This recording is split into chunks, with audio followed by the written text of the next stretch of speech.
कुछ लोगों ने लुओशेंग गेट और कुछ नाम को बदलकर हिंदी में करने को कहा था। इसलिए आज से लुओशेंग गेट का नाम रखा गया है अग्निधारा संप्रदाय। और आरब का नाम कुछ जगह पर अग्नि है, जो आरब बहरूपिया नाम है। चलिए आज का अगला एपिसोड शुरू करते हैं। एपिसोड 64। आरब ने बस अपना हाथ उठाकर उन्हें रोका। कोई बात नहीं, हम बस कुछ और दिन इंतजार कर रहे हैं। चलिए। अग्निधारा संप्रदाय के सब लोग गुस्से से भरे हुए थे। स्टीवर्ट धनेश्वर को देखकर तो बिल्कुल साफ था। डेमन स्लेइंग ब्रांच को देखते ही उन्होंने एक भी स्पिरिट स्टोन नहीं वसूला। 10 से ज्यादा लोग हुए तो उनके हिसाब से क्या ये 10,000 शुद्ध स्पिरिट स्टोन नहीं होते, जबकि अग्निधारा संप्रदाय ने बड़ी मुश्किल से 3,000 शुद्ध स्पिरिट स्टोन खर्च करके बस एक ही जगह हासिल की थी, और वो भी डेमन स्लेइंग ब्रांच के पीछे इंतजार करना पड़ रहा था। अब सबके मन में आ रहा था कि स्टीवर्ट धनेश्वर के मुंह पर तमाचा मार दें। उन्होंने मौका परस्त तो बहुत देखे थे, लेकिन ऐसा कभी नहीं। हालांकि आरब के लिए चाहे कुछ दिन पहले हो या बाद में कोई फर्क नहीं था। बस इतना हो कि पथ चर्चा सम्मेलन से पहले वो अपनी तैयारी पूरी कर ले। जैसा उसने पहले कहा था, अब भी सह लेता हूं, बाद में बदला लूंगा। अभी गुस्से में आकर बवाल करने का कोई फायदा नहीं था, इससे उनका भला नहीं होता। आरब की सहमति देखकर स्टीवर्ट धनेश्वर की जान में जान आई। उन्हें डर था कि कहीं ये गमवार लोग कोई हंगामा ना खड़ा कर दें और डेमन स्लेइंग ब्रांच के सामने उनकी इज्जत धूल न मिल जाए। अरे स्टीवर्ट धनेश्वर, हमें ट्रायल टावर में सबसे पहले जाना चाहिए। इसमें कोई दिक्कत तो नहीं है ना? हम पथ चर्चा सम्मेलन की तैयारी के लिए ट्रायल टावर की चुनौती देने आए हैं। आप तो समझते ही हैं इसकी अहमियत। हर्षदीप ने अग्निधारा संप्रदाय और बाकी लोगों पर नजर डाली, फिर बेरुखी से स्टीवर्ट धनेश्वर से बोला।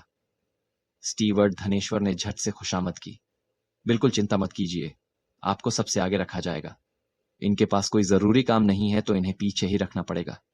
यही ठीक है, हर्षदीप ने बेपरवाही से कहा। उसकी नजर में आरब और अग्निधारा संप्रदाय के लोग बस मामूली खलल थे। सच कहें तो मंच पर आने लायक भी नहीं थे। स्टीवर्ट धनेश्वर, रास्ता दिखाओ। जी। स्टीवर्ट धनेश्वर ने झटपट आगे बढ़कर रास्ता दिखाना शुरू कर दिया। ज्यादा वक्त नहीं लगा, बस कोई आधे घंटे में ही स्टीवर्ट धनेश्वर उन्हें ट्रायल टावर के पास ले आया। रास्ते में आरब ने डेमन स्लेइंग ब्रांच के कई प्रतिभाशाली युवाओं को गौर से देखा। हालांकि वो दूसरों के मुकाबले बेहतरीन थे, लेकिन इतने प्रभावशाली नहीं थे कि उसकी नजर में आ सकें। जब वो ट्रायल टावर पहुंचे तो वहां बिल्कुल सन्नाटा था, जो स्टीवर्ट धनेश्वर के पहले कहे हालात से बिल्कुल अलग था, जिनमें कहा था कि आधा साल इंतजार करना पड़ता है। हालांकि उनके पहुंचने के बाद ट्रायल टावर के प्रवेश द्वार पर देखने वालों की भीड़ जुटने लगी। चूंकि अग्निपुर मुख्य नगर का ट्रायल टावर सबके लिए खुला था, इसलिए कोई भी टावर के आसपास आ सकता था। बेशक अगर अंदर जाना हो तो स्पिरिट स्टोन चुकाने पड़ते थे, वरना ट्रायल टावर के सामने खड़े 2 युद्ध सम्राट रैंक के पहरेदार बस दिखावे के लिए नहीं थे। दोनों पहरेदार पूरी तरह चौकन्ना और लड़ाई के लिए तैयार थे। उनकी आभा काफी जबरदस्त थी। शायद डेमन स्लेइंग ब्रांच की वजह से ही बहुत से लोग जमा होने लगे और चर्चा करने लगे। ये डेमन स्लेइंग ब्रांच के प्रतिभाशाली लोग हैं। डेमन स्लेइंग ब्रांच के जीनियस ट्रायल टावर की चुनौती दे रहे हैं। कितना इत्तेफाक है। मुझे याद है अभी कुछ समय पहले ही इंपीरियल ताओ सेक्ट के जीनियस आए थे। हो सकता है कि यह महज इत्तेफाक न हो। बेशक 3 बड़ी ताकतों के जीनियस हमेशा से एक दूसरे से आगे निकलने की होड़ में रहते हैं। सुना है कि इंपीरियल ताओ सेक्ट के नंबर 1 जीनियस तूफान राज ने इस बार युद्ध समर्थ रैंक के ट्रायल टावर में 14वीं मंजिल तक पहुंचने का शानदार कारनामा किया है। ऐसे जबरदस्त प्रदर्शन के बाद डेमन स्लेइंग ब्रांच के जीनियस अब चुप नहीं बैठ सकते, और वो बिल्कुल नहीं चाहते कि इंपीरियल ताओ सेक्ट के जीनियस उन पर भारी पड़े।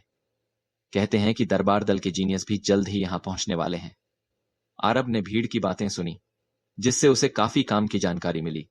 इंपीरियल ताओ सेक्ट के जीनियस के बारे में उसे पहले से कुछ जानकारी थी। आखिर उस सेक्ट के दूसरे नंबर के जीनियस सूरज की मौत उसी के हाथों हुई थी। उसका अंदाजा था कि इंपीरियल ताओ सेक्ट को इस बात की पूरी खबर है, और यही एक वजह थी कि वो अपनी असली पहचान छुपा रहा था। आखिर पश्चिमी क्षेत्र में आने के बाद भी उसके दुश्मनों की कमी नहीं थी। अब लग रहा था कि 3 बड़ी ताकतों में से डेमन स्लेइंग ब्रांच और इंपीरियल ताओ सेक्ट दोनों से ही उसकी दुश्मनी थी। आरब मन ही मन कड़वी हंसी हंसते हुए डेमन स्लेइंग ब्रांच की तरफ देखा और बुदबुदाया, लगता है अफवाहें सच थीं। डेमन स्लेइंग ब्रांच के जीनियस तूफान राज से मुकाबला करने आए हैं। 14वीं मंजिल सच में कोई बुरी उपलब्धि नहीं है। ये सोचते हुए आरब ने अपनी योजना बनानी शुरू कर दी। पिछली बार वो 16वीं मंजिल पर रुका था। इस बार मैंने बहुत सारी ताबीजें तैयार की हैं जो काम आनी चाहिए। आरब ने अपनी भौहें सहलाईं। बदकिस्मती से सारे सफर के दौरान सम्राट ऋत्विक से मिले स्पिरिट स्टोन और खुद के जमा किए हुए स्पिरिट स्टोन सब खत्म हो गए थे। जब वो सोच ही रहा था तब तक आस-पास की भीड़ अपने चरम पर पहुंच गई थी। अग्निपुर मुख्य नगर ने लोगों को भेजकर थोड़ा दबाव डाला, तब जाकर देखने वाले कुछ व्यवस्थित हुए। इसी बीच डेमन स्लेइंग ब्रांच के लोगों ने आखिरकार टावर चढ़ना शुरू किया। टावर में सबसे पहले गया डेमन स्लेइंग ब्रांच का एक अपेक्षाकृत कम मशहूर जीनियस, जो करीब 23-24 साल का था और साफ तौर पर अगुआ बनकर आया था। वो बड़े जोश के साथ आया और तेजी से ट्रायल टावर में घुस गया। हालांकि जितनी तेजी से वो घुसा उतनी ही तेजी से बाहर भी आ गया। करीब 4 घंटे बाद वो हारा हुआ बाहर लौटा और सिर्फ ट्रायल टावर की 7वीं मंजिल तक ही पहुंच पाया। इससे पता चला कि ट्रायल टावर की मुश्किल कितनी ज्यादा है। आह, उस आदमी ने मायूसी से आह भरी। साफ था कि वो इस नतीजे से खुश नहीं था। फिर दूसरा शख्स आया। जल्द ही उसके नतीजे बिल्कुल पहले वाले जैसे ही रहे। 7वीं मंजिल पर रुक गया। फिर तीसरा, चौथा। पलक झपकते ही 2 दिन बीत गए और डेमन स्लेइंग ब्रांच के आधे प्रतिभाशाली सदस्य ट्रायल टावर में जा चुके थे। उनके नतीजे अपेक्षाकृत मामूली रहे। कोई हैरतअंगेज प्रदर्शन नहीं हुआ। ज्यादातर 7वीं या 8वीं मंजिल तक पहुंचने का रिकॉर्ड बना पाए। कुछ बेहतर प्रदर्शन करने वाले 10वीं मंजिल तक पहुंच गए। डेमन स्लेइंग ब्रांच के जीनियसों के लिए यह बेशक कोई बड़ी बात नहीं थी, लेकिन आसपास के दर्शकों की आंखें फटी की फटी रह गईं, क्योंकि उनके लिए यह नतीजा काफी दुर्लभ था। इतनी कम उम्र में ट्रायल टावर की 7वीं या 8वीं मंजिल तक पहुंच जाना सच में अविश्वसनीय है। युद्ध समर्थ रैंक का ट्रायल टावर बहुत मुश्किल है।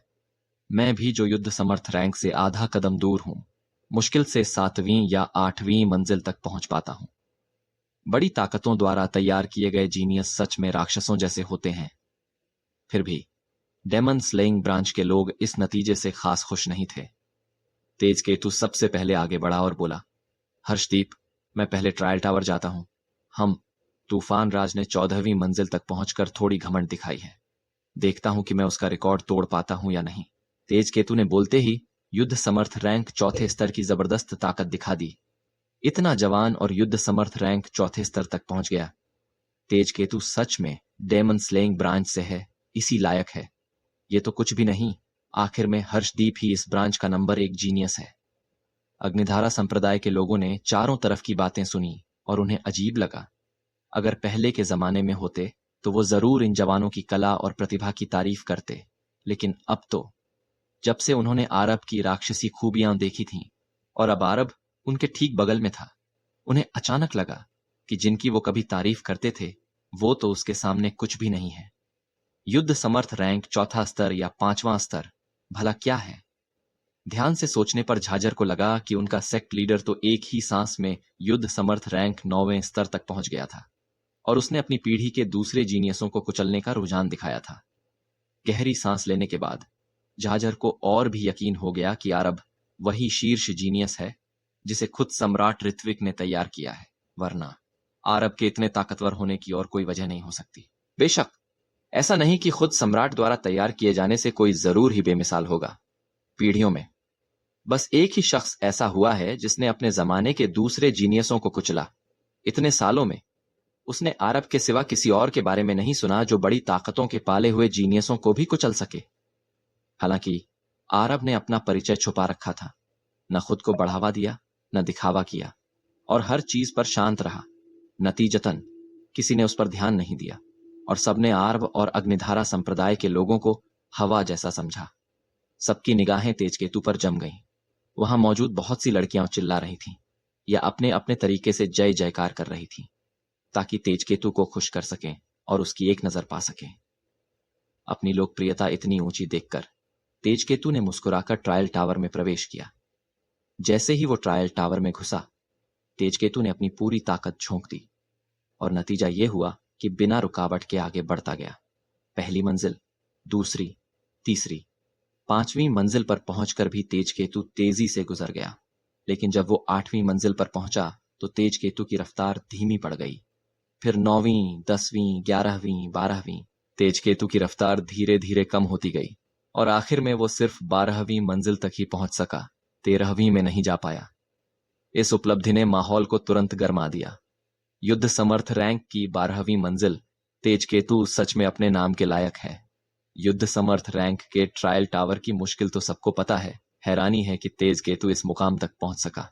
तेज केतु इस नतीजे से खुश नहीं था, क्योंकि वो तूफान राज को हराना चाहता था। आखिर 12वीं मंजिल तक पहुंचना उसके लिए सामान्य बात थी। ये कोई बड़ी बात नहीं है, इसे मुझ पर छोड़ दो। तेज केतु को बाहर आते देख हर्षदीप ने भरोसे के साथ कहा। वो हुआ परिवार का नंबर 1 जीनियस था। हालांकि तेज केतु ये बात मानने को तैयार नहीं था, लेकिन फिलहाल वो सच में तूफान राज का घमंड तोड़ नहीं पाया था और ये जिम्मेदारी हर्षदीप पर ही छोड़नी पड़ी। हर्षदीप ने एक कदम आगे बढ़ाया और उसकी आभा फैल गई, जो युद्ध समर्थ रैंक 5वें स्तर की डरावनी आभा थी। जैसे ही ये फैली, आस पास के सब लोग चौंक गए। उनकी आंखें फटी की फटी रह गईं। हर्षदीप की ताकत फिर से बढ़ गई है, युद्ध समर्थ रैंक 5वें स्तर पर पहुंच गया। तूफान राज भी युद्ध समर्थ रैंक 5वें स्तर पर है। लगता है कि इस पीढ़ी के जीनियसों में ये दोनों ही सबसे अलग हैं।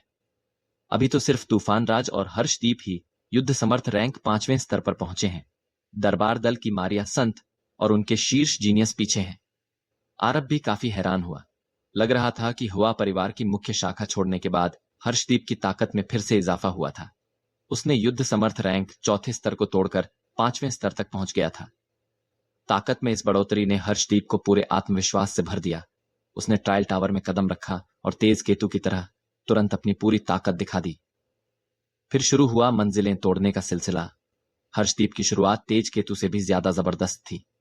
उसने लगातार 8 मंजिलें तोड़ दी और उसकी रफ्तार 9वीं मंजिल तक पहुंचने तक धीमी नहीं पड़ी। फिर 10वीं, 11वीं, 12वीं। हर्षदीप ने 12वीं मंजिल तोड़ दी और 13वीं में दाखिल हो गया। अब देखना यह है कि हर्षदीप 13वीं मंजिल तोड़कर तूफान राज जैसी उपलब्धि हासिल कर पाता है या नहीं। अगर ऐसा हुआ तो यह पीढ़ी हर्षदीप और तूफान राज के नाम रहेगी। सबको यह जानने की बेचैनी थी कि हर्षदीप कितनी दूर तक जा सकता है। जल्द ही 13वीं मंजिल की रोशनी बुझ गई और हर्षदीप 14वीं मंजिल में दाखिल हो गया। हर्षदीप 14वीं मंजिल में पहुंच गया। हर्षदीप ने कर दिखाया। हे भगवान! हर्षदीप ने तूफान राज जैसा ही कारनामा कर दिया। सब लोग तारीफ किए बिना नहीं रह सके। 14वीं मंजिल, बहुत शानदार उपलब्धि। ये एक ऐसी ऊंचाई थी जिस तक बहुत से लोग शायद अपनी पूरी जिंदगी में न पहुंच पाए। बेशक, हालांकि हर्षदीप 14वीं मंजिल तक पहुंचने में कामयाब रहा, लेकिन आखिर में वो भी तूफान राज की तरह इसे तोड़ नहीं पाया और 14वीं मंजिल के अंदर ही रुक गया। उसके बाद हर्षदीप ट्रायल टावर से बाहर आया। उसके बाहर आते ही दर्शकों की खुशी की लहर और जय जयकार गूंज उठी। हर्षदीप के चेहरे पर थोड़ी नाराजगी दिखी। उसके पिता ने उसे एक ताकतवर खजाना दिया था, लेकिन उसे उम्मीद नहीं थी कि फिर भी वो सिर्फ 14वीं मंजिल तक ही पहुंच पाएगा और तूफान राज का कीर्तिमान नहीं तोड़ पाएगा। बड़े अफसोस की बात थी। बेशक इस नतीजे को हासिल करके वो अपने प्रदर्शन से संतुष्ट भी था। आखिर उसने डेमन स्लेइंग ब्रांच की शान में कोई कमी नहीं आने दी। इस तरह हर्षदीप के बाद डेमन स्लेइंग ब्रांच के लोगों ने धीरे धीरे ट्रायल टावर पूरा कर लिया। मार्शल आर्टिस्टों के लिए कुछ दिन का समय ज्यादा नहीं होता। हालांकि इंतजार करना उबाऊ और नीरस था, लेकिन आरब के लिए उसकी मानसिक स्थिति में ये छोटी सी दिक्कत कोई मायने नहीं रखती थी। डेमन स्लेइंग ब्रांच के सदस्यों ने अपनी चुनौतियां पूरी कर लीं। स्टीवर्ट धनेश्वर, क्या अब मेरी बारी है? आरब ने धीरे से कहा। स्टीवर्ट धनेश्वर का दिल तो चाह रहा था कि और सख्ती बरते, लेकिन फायदे नुकसान को तौलते हुए और आसपास के दर्शकों को देखते हुए उसने मजबूरी में हामी भर दी और कहा, बेशक जवान दोस्त, आप जा सकते हैं। डेमन स्लेइंग ब्रांच के लोगों ने भी आरब को देखा, लेकिन अब इस भेष में उसे कौन पहचान सकता था। उन्होंने उसे एक आम इंसान समझा और एक नजर में ही बेरुखी दिखा दी। आरब को भी उनकी दिलचस्पी की उम्मीद नहीं थी। वो तो बस जायज तरीके से ट्रायल टावर पूरा करना चाहता था, ताकि अपनी ताकत को और बड़ा और मजबूत कर सके। लेकिन यह छोटी सी मांग भी काफी मुश्किल लग रही थी। जैसे ही आरब ने सोचा कि वो आराम से ट्रायल टावर में जा सकेगा, अचानक एक सख्त डांटने की आवाज आई। ठहरो स्टीवर्ट धनेश्वर, हमारे दरबार दल का थोड़ा ख्याल रखिए और हमें पहले जाने दीजिए। अचानक कुछ लोग सबकी नजरों के सामने आए। सबने एक जैसे दरबार दल के कपड़े पहने थे, जो देखने में जवान लग रहे थे और आसानी से पहचाने जा सकते थे कि दरबार दल के जीनियस हैं। दरबार दल के ये जवान जीनियस आते ही आरब का ट्रायल टावर की तरफ बढ़ना रोक दिया। इन लोगों में सबसे आगे एक जवान आदमी खड़ा था, उम्र करीब 27 या 28 साल। उसकी तलवार जैसी भौहें बहादुरी से भरी थीं। वो अपनी बाहें मोड़े हुए बोला, स्टीवर्ट धनेश्वर, क्या ख्याल है? जैसे कहा जाता है, मिट्टी के बर्तन का भी एक गुस्सा होता है। इस आदमी को अपनी तरफ इतना बेपरवाह और बार बार ट्रायल टावर में जाने से रोकता देख आरब का गुस्सा फूट पड़ा और उसने दलील दी, माफ कीजिए, पहले आओ, पहले पांव का हिसाब कहाँ गया? दरबार दल के अगुआ जीनियस ने आरब को ठंडी नजर से देखा। बच्चे, मैं तुम्हारे सपने तोड़ना नहीं चाहता, लेकिन तुम्हारे ट्रायल टावर में जाने का क्या फायदा? आखिर में तुम सिर्फ तीसरी या पांचवी मंजिल ही तो तोड़ पाओगे। इतनी जल्दी क्यों है? जल्दी या देर से शुरू करने से तुम्हें कोई खास फर्क तो पड़ता नहीं, है ना? ये तो दरबार दल का नंबर 1 जीनियस रितेश है। मुझे पता ही था कि दरबार दल के जीनियस चुप नहीं बैठ पाएंगे। जैसी उम्मीद थी वो भी आ गए। बेशक तूफान राज ने दीर्घवायु नगरी मुख्य नगर में कीर्तिमान बनाया और डेमन स्लेइंग ब्रांच के चेले भी आ गए। दरबार दल भला कैसे चुप बैठ सकता है? अहम बात यह है कि हर्षदीप ने अभी अभी तूफान राज जितनी ही ऊंचाई छुई है। हम नहीं जानते कि रितेश क्या करेगा। ये बंदा कौन है? रितेश को ट्रायल टावर में जाने दो। बहुत से लोग नाराज थे, बस तमाशा देखना चाहते थे। साफ था कि आरब से बात करने वाला शख्स रितेश ही था। आरब गुस्से में हंस पड़ा। कुछ कहना चाहा, लेकिन फिर जल्दी ही ख्याल छोड़ दिया, क्योंकि वो जानता था कि अब कुछ कहने का कोई फायदा नहीं। दरबार दल ताकतवर था और उसका अंदाजा था कि एडमिनिस्ट्रेटर धनेश्वर आखिर में झुक जाएगा। उसने बस कंधे उचका दिए। मुझे उम्मीद है कि तुमने जो कहा वो याद रखोगे और भूलोगे नहीं। असल में वो बस चुपचाप ट्रायल टावर पूरा करना चाहता था, लेकिन अब चुप रहने का कोई मौका नहीं था। जब रितेश ने आरब को इस तरह बोलते देखा तो उसे लगा कि आरब पीछे हट गया है, और उसने ठंडी हुंकार भरते हुए इसे गंभीरता से नहीं लिया। एडमिनिस्ट्रेटर धनेश्वर ने स्वाभाविक रूप से दरबार दल को खुश करने को पहली प्राथमिकता देते हुए तुरंत हंसकर कहा, दरबार दल के सब लोग, ऐसा मत कहिए। चूंकि आपने कहा है तो यहां आपको जरूर पहले मौका मिलेगा। कृपया आगे बढ़ें। रितेश, हर्षदीप ने अपनी निगाहें जमाई और ठंडी आवाज में बोला। रितेश और दरबार दल के बाकी लोगों ने डेमन स्लेइंग ब्रांच के चेलों को देखा, जिससे यह कहावत साबित हो गई कि दुश्मन जब मिलते हैं तो और भी जोशीले हो जाते हैं। लगता था कि इन दोनों के बीच कुछ पुरानी रंजिश है, और एक दूसरे को देखते ही उनका पारा चढ़ गया। रितेश को कुछ गुस्सा सा लग रहा था। वो हर्षदीप और तूफान राज की उपलब्धियों से आगे निकलना चाहता था, इसलिए वो तेजी से ट्रायल टावर में घुस गया। साथ ही उसकी ऊर्जा फैल गई। युद्ध समर्थ रैंक 4था स्तर। रितेश हर्षदीप से बस थोड़ा सा पीछे है। अब यह कहना बेमानी है। हमें ट्रायल टावर के नतीजों का इंतजार करना चाहिए। ट्रायल टावर में मार्शल आर्ट की ताकत मायने नहीं रखती। सिर्फ वही जो युद्ध सम्राट रैंक से आधा कदम दूर है, उन्हें पूरा फायदा है। क्या पता रितेश सच में ताकतवर हो जाए। सबने तमाशबीन का रवैया अपनाया और आरब को अनिवार्य रूप से सब भूल गए। जब रितेश ट्रायल टावर में घुसा तो उसने तेजी से अपनी ताकत दिखाई और सीधा 7वीं मंजिल तक पहुंच गया। फिर उसकी रफ्तार धीमी पड़ने लगी। हर्षदीप के मुकाबले रितेश मार्शल आर्ट की बुनियाद और तैयारी दोनों में ही कमजोर लग रहा था। आरब देख सकता था कि हर्षदीप पूरी तैयारी के साथ आया था, साफ तौर पर इसके लिए तैयार था, जबकि रितेश जल्दबाजी और बिना तैयारी के लग रहा था। रितेश की किस्मत में हर्षदीप से पीछे रहना ही लिखा था, और आखिर में जैसा आरब ने सोचा था, वो 14वीं तक पहुंचे बिना 13वीं मंजिल पर ही रुक गया। जब रितेश ट्रायल टावर से बाहर आया तो उसका चेहरा मायूसी से भरा था। भला हर्षदीप और डेमन स्लेइंग ब्रांच के बाकी लोग तमाशा खत्म होने से पहले कैसे जा सकते थे? अब सामने आए नतीजे को देखकर हर्षदीप ने तुरंत ताना मारा, रितेश, तुम चाहे कितनी भी कोशिश कर लो, कोई फायदा नहीं। तुम कभी मेरे मुकाबले के नहीं हो। प्रतिभा में तुम मुझसे कम हो, ताकत में भी मुझसे कम हो, और ट्रायल टावर के बारे में तो सोचना भी मत। तुम, रितेश ने गुस्से से चिल्लाकर कहा। सब देख सकते थे कि रितेश को हर्षदीप के हाथों जरूर नुकसान उठाना पड़ा होगा। हर्षदीप ने घमंड से हंसते हुए कहा, तुम्हारे सेक्ट के बाकी चेलों का क्या? क्या वो कोशिश करेंगे? सब क्यों नहीं चले जाते? शायद कोई चमत्कार हो जाए। क्या पता वो मुझसे आगे निकल जाए? एडमिनिस्ट्रेटर धनेश्वर ने उत्सुकता से पूछा। रितेश, दरबार दल के बाकी लोगों का क्या? रितेश ने हाथ हिलाकर कहा, फिलहाल नहीं। वो आज यहां कीर्तिमान तोड़ने आया था और जिन चेलों को वो जल्दबाजी में साथ लाया था वो ट्रायल टावर में हिस्सा लेने को तैयार नहीं थे। आखिर जो मंजिलें वो पहले ही पूरी कर चुके थे उन्हें चुनौती देने का कोई इनाम नहीं था। तो फिर अब मेरी बारी होनी चाहिए, है ना? आरब ने धीरे धीरे कदम आगे बढ़ाया। रितेश ने आरब को देखा। उसे अच्छा नहीं लगा। सोचा कि आरब बस एक मस्खरा है। कई दर्शक तो जाने ही वाले थे, लेकिन रितेश और हर्षदीप को अब भी बहस में उलझा देखकर वो थोड़ी देर और तमाशा देखने के लिए रुक गए। स्टीवर्ट धनेश्वर को भी इस हंगामे में काफी मजा आ रहा था और उसने आरब को कोई और परेशानी नहीं दी। उसे आसानी से ट्रायल टावर में जाने दिया। आरब को थोड़ी हंसी आ गई। इस बार ट्रायल टावर में जाना सच में उसके लिए आसान नहीं था।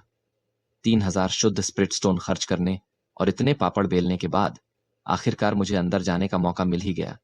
सोचता हूं कि इस बार शिखर तक पहुंचने का मौका मिलेगा या नहीं। आरब ने मन ही मन सोचा। खैर, अब जब वो ट्रायल टावर में आ ही गया था तो पूरी ताकत लगाने वाला था। सबसे आसान तरीका था पवित्र चींटियों का इस्तेमाल करना। पवित्र चींटियों के साथ आरब का स्तरों को पार करना बस एक कुचलने वाली दौड़ थी। पहली से 10वीं मंजिल तक सब कुछ उसके लिए बिल्कुल आसान था। बस एक कप चाय जितने समय में उसने पल भर में 10वीं मंजिल पार कर ली थी। पहले तो सब लोग हर्षदीप और रितेश की बहस में ही मस्त थे, लेकिन इस वक्त सबका ध्यान ट्रायल टावर ने खींच लिया, क्योंकि आरब की पहली 10 मंजिलें तोड़ने की रफ्तार बहुत तेज थी। न हर्षदीप और न ही रितेश इतने तेज थे। ये क्या हो रहा है? रितेश और हर्षदीप दोनों ही चौंक गए। सबकी निगाहें फिर से ट्रायल टावर पर जम गईं। फिर उसने 11वीं मंजिल पार कर ली और 12वीं मंजिल वो भी पार कर ली। 13वीं, 14वीं, 15वीं मंजिल उसने बिना किसी रुकावट और एक ही सांस में सब पार कर लिया। सब लोग दंग रह गए, जिनमें मायूस रितेश और पहले से इतरा रहा हर्षदीप भी शामिल था। स्टीवर्ट धनेश्वर तो इतना हैरान हुआ कि उसे कुछ कहते नहीं बन रहा था। अभी कुछ देर पहले ही उसने कहा था कि हर्षदीप और तूफान राज ने टावर में नया रिकॉर्ड बनाया है, लेकिन अब वो रिकॉर्ड इतनी आसानी और बेपरवाही से तोड़ दिया गया था। 16वीं मंजिल। अब ये लड़का 16वीं मंजिल में घुस गया था। उसका नाम क्या है? नहीं, वो है कौन? वो कहां से आता है? यही सवाल हर किसी के दिमाग में उठा, लेकिन कोई नहीं जानता था कि आरब कौन है। यहां तक कि स्टीवर्ट धनेश्वर भी नहीं। सबने सहज रूप से अपनी नजरें ट्रायल टावर पर जमाए रखी, ये जानने के लिए बेहद उत्सुक कि आरब किस स्तर तक पहुंचेगा। आखिर 16वीं मंजिल तक पहुंचना आरब के लिए बहुत मुश्किल नहीं लग रहा था। सच में 16वीं मंजिल तक पहुंचना आरब के लिए कोई खास मुश्किल नहीं था। वो इस स्तर पर उस समय भी पहुंच चुका था जब वो 36 पूर्वी साम्राज्यों में था, लेकिन अब वो उस वक्त के मुकाबले कहीं ज्यादा ताकतवर था। उसकी ताकत अब सिर्फ उसकी मार्शल आर्ट साधना पर ही निर्भर नहीं थी। दूसरी बार इस मंजिल पर आकर मुझे पुरानी यादें ताजा हो रही हैं, लेकिन असली चुनौती तो अब आगे है। आरब ने अलसाया हुआ अंदाज अपनाया। वो किसी से भी बेहतर जानता था कि मुश्किल हिस्सा 16वीं मंजिल के बाद से शुरू होने वाला था। 16वीं मंजिल से ऊपर और नीचे के स्तरों की मुश्किल में एक बहुत बड़ा फर्क है, जिसकी तुलना मुश्किल से की जा सकती है। यही वजह है कि चुनौती के लिहाज से यह और भी अहम हो जाता है। एक बार पार कर लिया तो इनाम भी बहुत ज्यादा होता है। आरब ने पूरा ध्यान लगाकर 16 चांदी के कवच वाली कठपुतलियों का सामना किया, जिनके पास संयुक्त हमला करने की तकनीक थी। चाहे हमला हो या बचाव, उनकी मारक क्षमता और रक्षात्मक ताकत, चांदी की कठपुतलियां सबसे बेहतरीन थीं। उनकी संयुक्त हमले की तकनीक के साथ ये 16 चांदी की कठपुतलियां लगभग बेदाग थीं। आरब ने पवित्र चींटियों को पालने में काफी समय लगाया था, जो अब सामान्य युद्ध समर्थ रैंक के शिखर के मार्शल आर्टिस्टों का सामना कर सकती थी। लेकिन 16 चांदी की कठपुतलियों के सामने टिक पाना अब भी काफी नहीं था। एक छोटी सी झड़प में आरब ने पवित्र चींटियों को पीछे हटा लिया, क्योंकि 16 चांदी की कठपुतलियों से लड़ाई में उन्हें काफी नुकसान उठाना पड़ा। लेकिन 16 चांदी की कठपुतलियों ने सिर्फ इसलिए हमला करना बंद नहीं किया क्योंकि आरब ने अपने हथियार पीछे कर लिए थे। पवित्र चींटियों के पीछे हटने के बाद वो और भी जोश के साथ उसकी तरफ बढ़ीं। उनकी हरकतों ने तेज हवाएं पैदा कर दी। उनकी मूल ऊर्जा घूम गई और पूरी 16वीं मंजिल हल्की हल्की थरथराने लगी। क्या तुम सच में सोचती हो कि मैं तुम्हारा कुछ नहीं बिगाड़ सकता? आरब ने गुस्से से चिल्लाकर कहा। उसकी चीख की आवाज के साथ ही आरब ने तुरंत अपने दांव पेंच इस्तेमाल किए। पहाड़ ढाने की शैली। जब उसका भाला नीचे गिरा तो इसने धरती को हिला देने वाली ताकत का पूरी तरह प्रदर्शन किया। पूरी 16वीं मंजिल थरथरा गई और 16 चांदी की कठपुतलियां बेखबर होकर पहाड़ ढाने की शैली के विस्फोट के सबसे तबाहकारी केंद्र में आ गईं। उन्होंने इस तकनीक की पूरी ताकत महसूस की। 16वीं मंजिल से पहले आरब सिर्फ शेपशिफ्टिंग लिक्विड अग्नि, स्टार फायर और थंडरबोल्ट स्ट्राइक से ही सब कुछ निपटा लेता था। लेकिन साफ है कि इस स्तर पर सिर्फ इन 3 तरीकों का इस्तेमाल काफी नहीं था। पहाड़ ढाने की शैली के इस्तेमाल के बाद 16 चांदी की कठपुतलियां एक एक करके पीछे हटने लगीं। उनकी संयुक्त हमले की तकनीक तुरंत टूट गई। उनके शरीर बिखरने लगे और उनके ढाने का रुझान साफ दिखने लगा। पहाड़ ढाने की शैली के जबरदस्त हमले के तहत 16 चांदी की कठपुतलियों में से सिर्फ 7 बचीं। ये 7 बिखरी हुई चांदी की कठपुतलियां आरब के लिए कोई मुश्किल पैदा नहीं करेंगी। उसने एक और हरकत की, कुछ दांव खर्च किए और 16वीं मंजिल पार कर ली। छपाक। भारी मात्रा में सृजन दिव्य आभा बरसी और आरब ने पैर मोड़कर बैठते हुए जल्दी से इस अनमोल संसाधन को शुद्ध किया। इस बीच बाहर की दुनिया पहले से ही हंगामे में थी। सबने सोचा था कि 16वीं मंजिल ही आरब की हद होगी, क्योंकि वो पहले ही नई ऊंचाइयां छू चुका था, जिसे सभी जीनियस ईर्ष्या से देखते थे। यहां तक कि रितेश, हर्षदीप और तूफान राज भी, जो आज मौजूद नहीं थे, कोई अपवाद नहीं थे। उन सबको इस ऊंचाई को निहारना ही था। लेकिन अब सबको पता चल गया कि आरब को अपनी आंखों से मापना बहुत बड़ी गलती थी। 16वीं मंजिल उसकी हद बिल्कुल नहीं थी। आखिर वो कौन है? मैंने अभी पूछा और उन्होंने कहा कि वो अग्निधारा संप्रदाय से हैं, जो अभी अभी टावर पार कर रहा था। वो उनका सेक्ट लीडर अग्नि है, जो बहुत जवान है। अग्निधारा संप्रदाय, कभी इसका नाम नहीं सुना।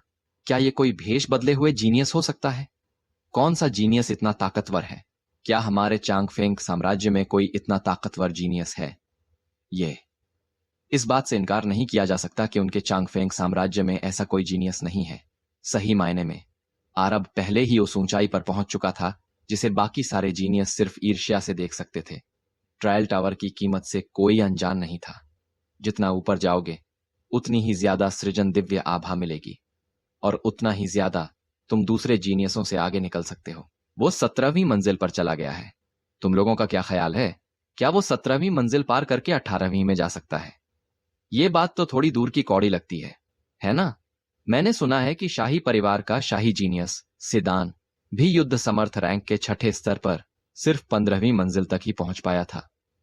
हो सकता है कि भविष्य में सिदान और ऊंची मंजिलों की चुनौती देने के काबिल हो, लेकिन हमने मध्य क्षेत्र से सिदान के और भी ऊंची मंजिलों तक पहुंचने की कोई खबर नहीं सुनी।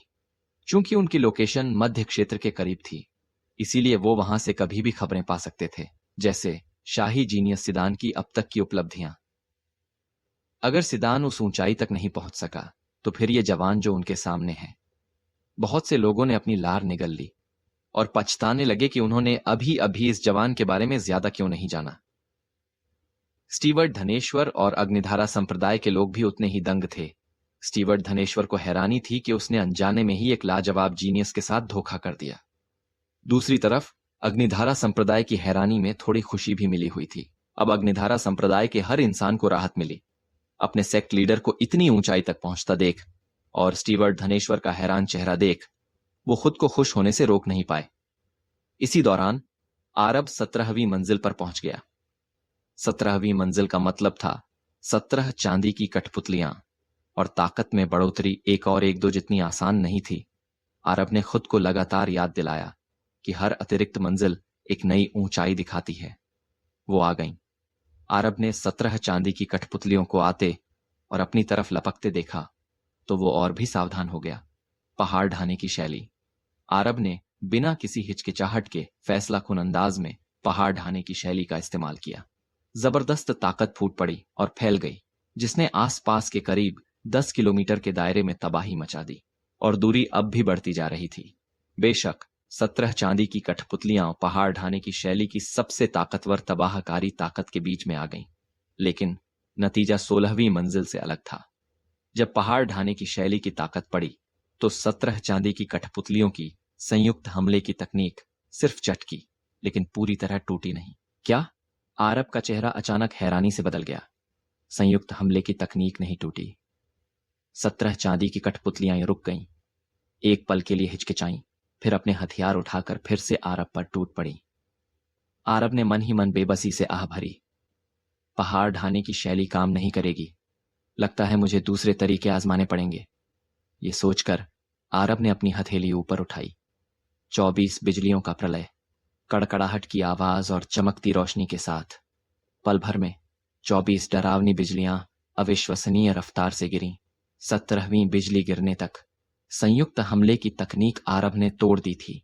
उसके बाद बाकी की बिजलियों ने, जिनमें से हर एक जोरदार वार थी, 17 चांदी की कठपुतलियों को भारी नुकसान पहुंचाया। पहले जो सही सलामत चांदी की कठपुतलियां थीं, अब बिखर चुकी थीं और सिर्फ 11 बची थीं। हालांकि बिना संयुक्त हमले की तकनीक के भी चांदी की कठपुतलियां बहुत ताकतवर थीं, लेकिन वो पहले के मुकाबले काफी कमजोर थीं। खत्म हुआ, आरब ने मन ही मन सोचा। नतीजा तय हो चुका था। अब बस बाकी का काम निपटाकर 18वीं मंजिल पर जाना था। इस नतीजे पर वो न तो बहुत हैरान था और न ही खुश, क्योंकि ट्रायल टावर की चुनौती देने का उसका असली मकसद सिर्फ 17वीं मंजिल तक पहुंचना नहीं था। जब 17वीं मंजिल पर आरब की रोशनी बुझी और 18वीं मंजिल की रोशनी जली तो पूरा माहौल एक पल के लिए खामोश हो गया। फिर चर्चा की आवाजें ज्वार की तरह उठीं और हर किसी की आंखें और जुबान आरब और ट्रायल टावर पर टिक गए। यहां तक कि हर्षदीप और रितेश पूरी तरह से सन्न रह गए। वो पहले तो अपनी शिकायतें और हिसाब किताब निपटाना चाहते थे, लेकिन अब उनका सारा ध्यान कहीं और चला गया था। खासकर हर्षदीप, जो ज्यादातर जीनियसों के रिकॉर्ड से अच्छी तरह वाकिफ था, और इसीलिए तूफान राज के 14वीं मंजिल पार करते ही उसने उसे चुनौती दे दी थी। लेकिन उसने कभी भी इस तरह की घुटन भरी भावना महसूस नहीं की थी कि वो पार नहीं कर सकता। अगर वो शख्स 15वीं मंजिल पर रुक जाता तो उसे निराशा नहीं होती, क्योंकि उसे यकीन था कि वो भविष्य में उससे आगे निकल सकता है। लेकिन अब आरब ने जो ऊंचाई छुई थी वो उसके बस के बाहर थी। ये शख्स कौन है? हर्षदीप का दिल हैरानी और उथल पुथल से भर गया। उसने बहुत कम ही दूसरों से ऐसी अपराजेय निराशा महसूस की थी। उसकी जिंदगी में ऐसे सिर्फ 2 लोग थे। एक था शाही परिवार का जीनियस सिदान, और दूसरा था हुआ परिवार की मुख्य शाखा का विक्रांत। वो समझ सकता था कि सिदान शाही परिवार से था, लेकिन जहां तक विक्रांत की बात है, उसने मान लिया था कि वो हुआ परिवार की किसी शाखा से छुपकर सम्राट स्तर की ताकत का संरक्षण पाया हुआ राक्षस था। लेकिन अब एक और आ गया। हर्षदीप टूटने की कगार पर था। ये जीनियसों को दबाने वाले लोग इस दौर में एक के बाद एक क्यों आते जा रहे हैं? अगर उसे अभी पता चले कि आरब और विक्रांत एक ही हैं, तो सोचिए उसके चेहरे पर क्या भाव होंगे। आरब को बाहर की स्थिति का पता नहीं था और न ही उसे बाहरी दुनिया की परवाह करने की जरूरत थी।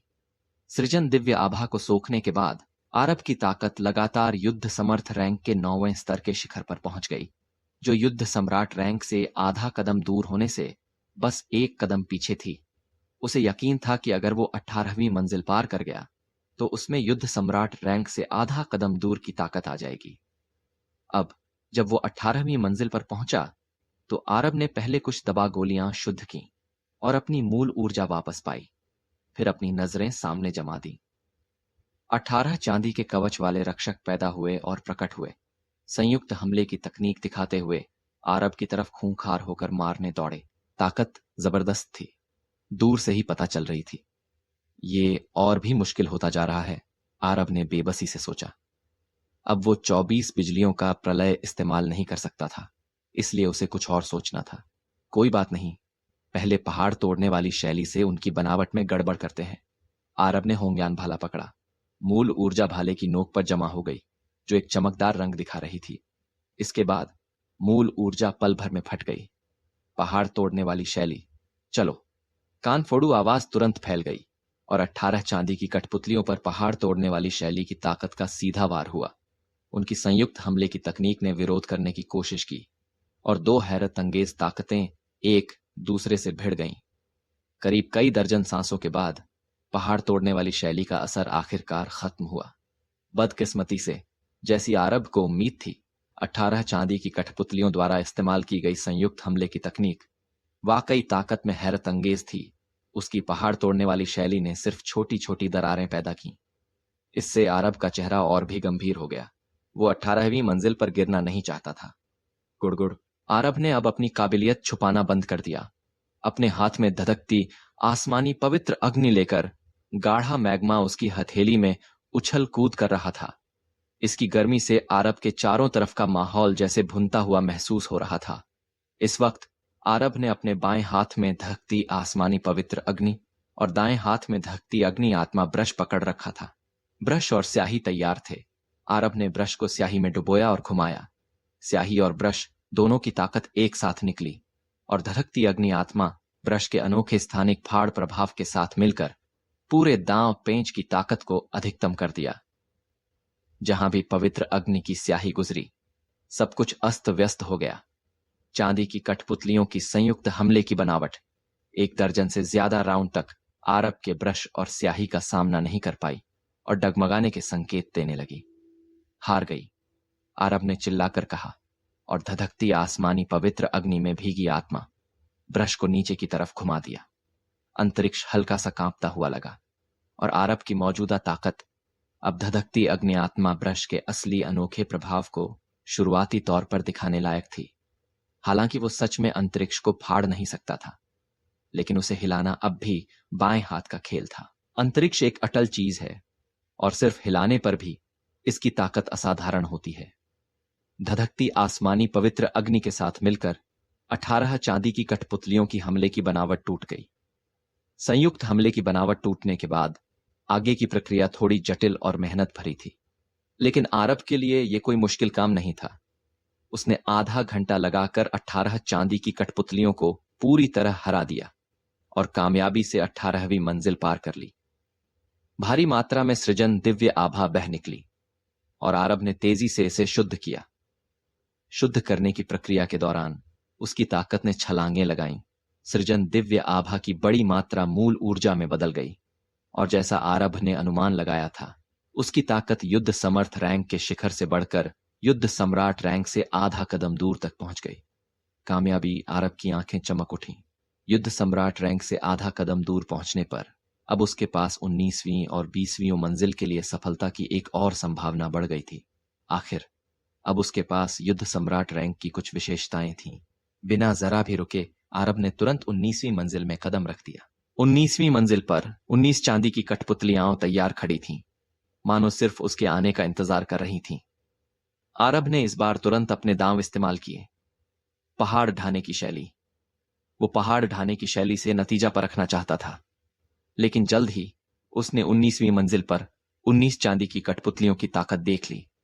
उसकी पहाड़ ढाने की शैली गिरने के बाद 19 चांदी की कठपुतलियों की बनावट में कोई बदलाव नहीं आया। उनकी संयुक्त हमले की तकनीक को तोड़ना तो दूर की बात थी, इतनी ताकतवर। आरब बुरी तरह चौंका। तो फिर मैं धधकती आसमानी पवित्र अग्नि और धधकती अग्नि आत्मा ब्रश को फिर से आजमाता हूं। उसने पल भर में ब्रश और स्याही निकाली और 19 चांदी की कठपुतलियों से लड़ने लगा। कहना होगा कि ब्रश और स्याही की ताकत वाकई असाधारण थी और वो लड़ाई के दौरान कठपुतलियों पर काफी दबाव डाल पा रहा था। लेकिन आरब के चेहरे पर राहत के कोई भाव नहीं दिखे। लग रहा था कि धधकती आसमानी पवित्र अग्नि और धधकती अग्नि आत्मा ब्रश के साथ लंबी लड़ाई में उसे फायदा हो सकता है, लेकिन हकीकत में वो इस तरह लड़ते रहने का खर्च नहीं उठा सकता था। आरब को मानना पड़ा कि अगर ऐसा चलता रहा तो इससे पहले कि वो 19 चांदी की कठपुतलियों को हरा पाता, भयानक मूल ऊर्जा की खपत से वो खुद हार जाता। इसलिए आरब को अपनी रणनीति बदलनी ही पड़ी। साफ था कि धधकती आसमानी पवित्र अग्नि और धधकती अग्नि आत्मा ब्रश इसका हल नहीं थे। उसी वक्त आरब तेजी से पीछे हटा और उसने ब्रश और स्याही वापस ले ली। उसकी लगभग आधी मूल ऊर्जा खर्च हो चुकी थी। मैंने तो सोचा था कि इतनी सारी आत्मिक ताबीजों का जखीरा 20वीं मंजिल पर इस्तेमाल करूंगा, लेकिन लगता है कि अब मेरे पास कोई मौका नहीं है। खैर, पहले थोड़ी इस्तेमाल कर लेता हूं। अपने हाथ की एक लहर से आरब ने अपने पास मौजूद सारी आत्मिक ताबीजें बाहर निकाल लीं। आरब ने कभी भी ताबीजें बनाना और जमा करना बंद नहीं किया था। यही आत्मिक ताबीज युद्ध कला का जादू है। जितनी ज्यादा ताबीजें वो बनाता, भविष्य में और भी गहरी ताबीजें बनाने में उसे उतनी ही मदद मिलती। इसके अलावा धधकती आत्मा कलम की वजह से आरब की ताबीज बनाने की क्षमता बहुत बढ़िया थी। जहां दूसरे लोग एक दिन में एक नहीं बना पाते थे, वो शायद चंद दर्जन सांसों में एक पूरी कर लेता था। पूर्वी 36 साम्राज्यों से यहां तक का सफर पहाड़ों और नदियों से होकर करते हुए उसने बहुत कम ही अपनी पूरी ताकत लगाई। इस तरह उसने अपनी ताबीजें बचा ली। अब उसने 18,000 से ज्यादा ताबीजें जमा कर ली थीं। एक डरावनी संख्या। पहले 6,000 इस्तेमाल करो। आरब का लहजा ठंडा था और बिना कुछ और कहे उसने 6,000 से ज्यादा ताबीजें फेंक दी। फट जाओ।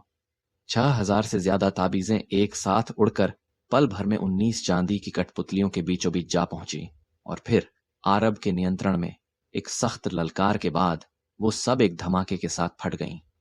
कहने की जरूरत नहीं कि 6,000 से ज्यादा ताबीजों की विस्फोटक ताकत 19 चांदी की कठपुतलियों की संयुक्त हमले की बनावट को तुरंत चकनाचूर कर देगी। अभी तक नहीं टूटी। कमाल है। आरब ने सिर हिलाया और उसे और 2,000 ताबीजें निकालकर फेंकनी पड़ी। 2,000 से ज्यादा ताबीजों के विस्फोट ने आखिरकार 19 चांदी की कठपुतलियों की संयुक्त हमले की बनावट को तोड़ ही दिया। बनावट टूटने की चटकने की आवाजों के साथ बाकी बची 19 चांदी की कठपुतलियां आरब के लिए बलि का बकरा बन गई थीं। दूसरों के लिए शायद ऐसा न हो, क्योंकि 19 चांदी की कठपुतलियों में से हर एक अपने स्तर की उम्दा योद्धा थी। लेकिन आरब के लिए मामला अलग था। उसकी ताकत अपने साथियों से बहुत ज्यादा स्तरों से आगे थी और ये तथाकथित उम्दा योद्धा उसका सामना नहीं कर सकती थी। धधकती पवित्र अग्नि और धधकती आत्मा कलम का इस्तेमाल करके आरब ने संयुक्त हमले की बनावट से रहित 19 चांदी की कठपुतलियों को आसानी से हरा दिया। भारी मात्रा में सृजन दिव्य ऊर्जा निकली, जिसे आरब ने तेजी से शुद्ध किया। अब वो युद्ध सम्राट रैंक में जाने के लिए तैयार था, लेकिन आरब को कोई जल्दी नहीं थी। 20वीं मंजिल पार करने के बाद युद्ध सम्राट रैंक में जाने में देर नहीं थी, वरना अभी युद्ध सम्राट रैंक में जाने पर वो तुरंत ट्रायल टावर से बाहर निकाल दिया जाता। अब 20वीं मंजिल में जाने का समय आ गया है। ये सोचते हुए आरब ने बिना किसी हिचकिचाहट के एक कदम आगे बढ़ाया और 20वीं मंजिल में दाखिल हो गया। जब आरब 20वीं मंजिल में दाखिल हुआ तो पूरा माहौल उबल पड़ा। सबकी भावनाएं पूरी तरह से उसके इर्द गिर्द घूमने लगी। 20वीं मंजिल, 20वीं मंजिल। ये पक्का एक इतिहास बनाने वाली यादगार उपलब्धि थी। ये एक ऐसा रिकॉर्ड था जो 100 सालों में शायद ही कभी देखने को मिलता। अगर ये निरंकार रैंक और आत्मा साधक रैंक में होता तो बात बन सकती थी, क्योंकि उनके ट्रायल टावरों की मुश्किल इसके आसपास भी नहीं थी।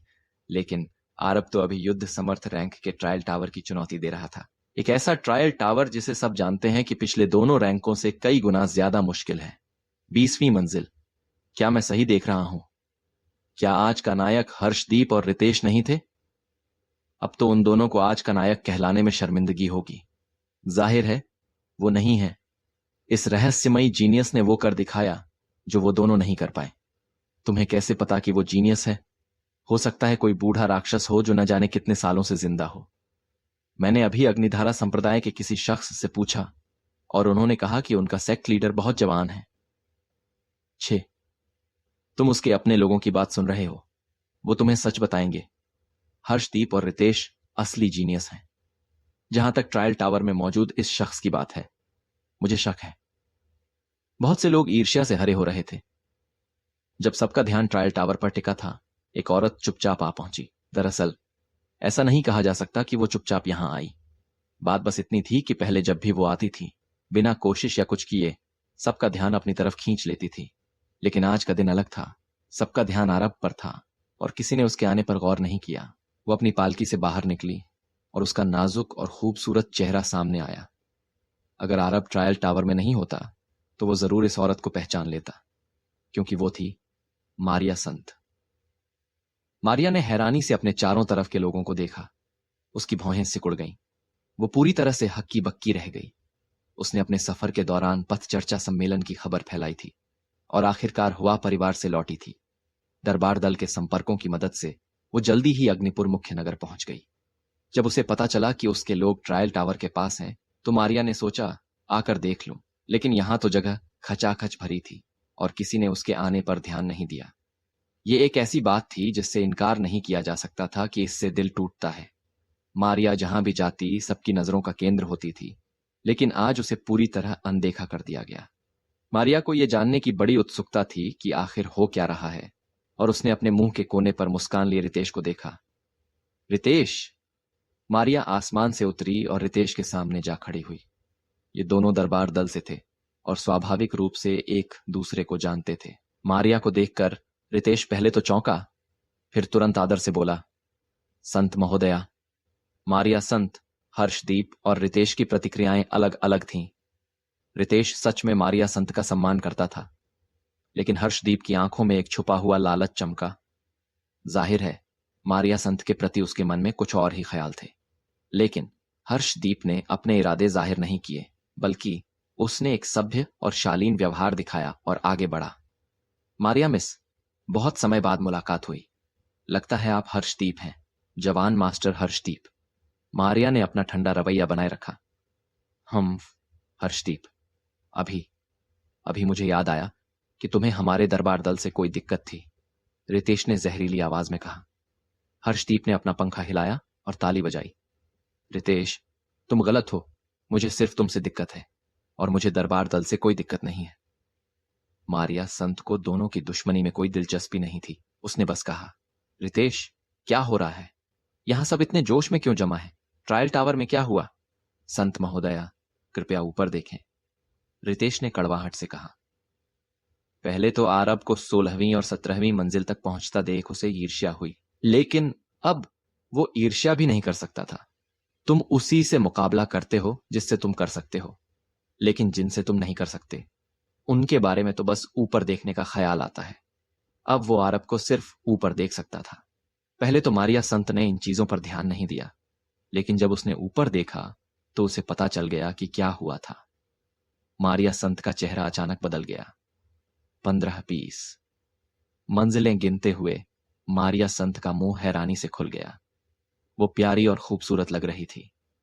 युद्ध समर्थ रैंक के ट्रायल टावर की 20वीं मंजिल की रोशनी सच में जल गई। ये कैसे हुआ? ट्रायल टावर में कौन है?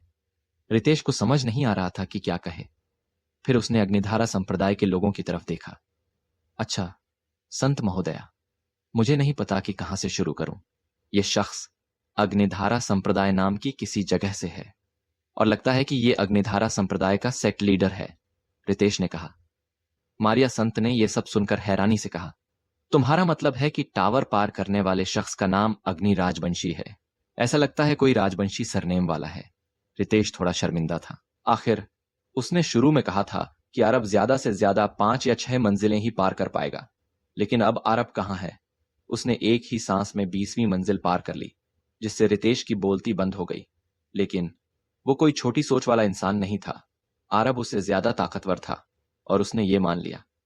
मारिया संत ने देखा कि उसे रितेश से कोई जवाब नहीं मिल रहा, तो उसने धीरे से सिर घुमाकर अग्निधारा संप्रदाय के लोगों की तरफ देखा।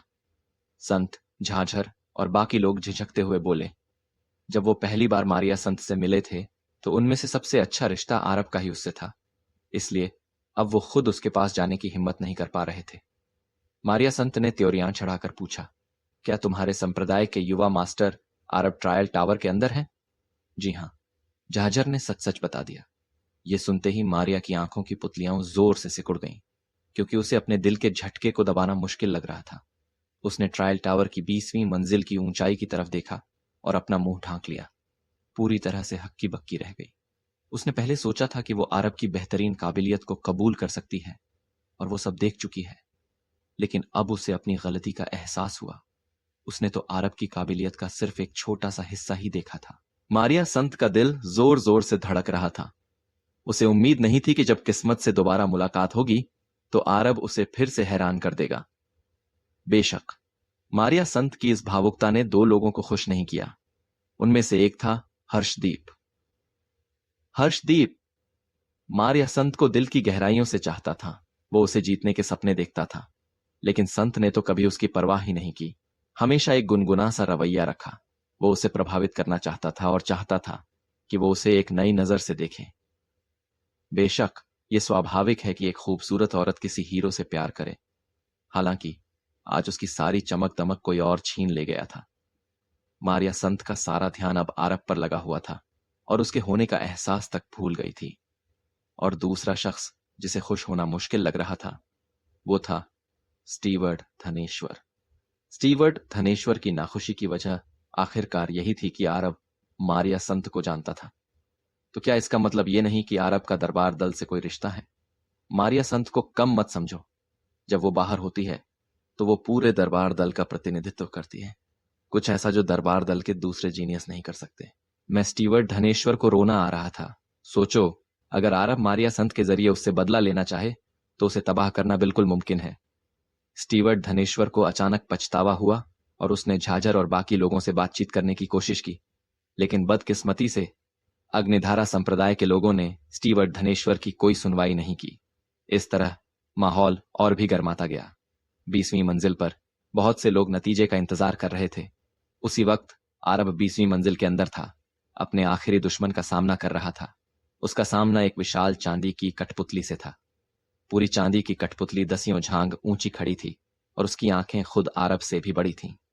इतनी ऊंचाई और आकार ताकत का प्रतीक था। विशाल कठपुतली के पैर की एक जोरदार ठोकर से धरती हिल गई और पहाड़ कांप उठे।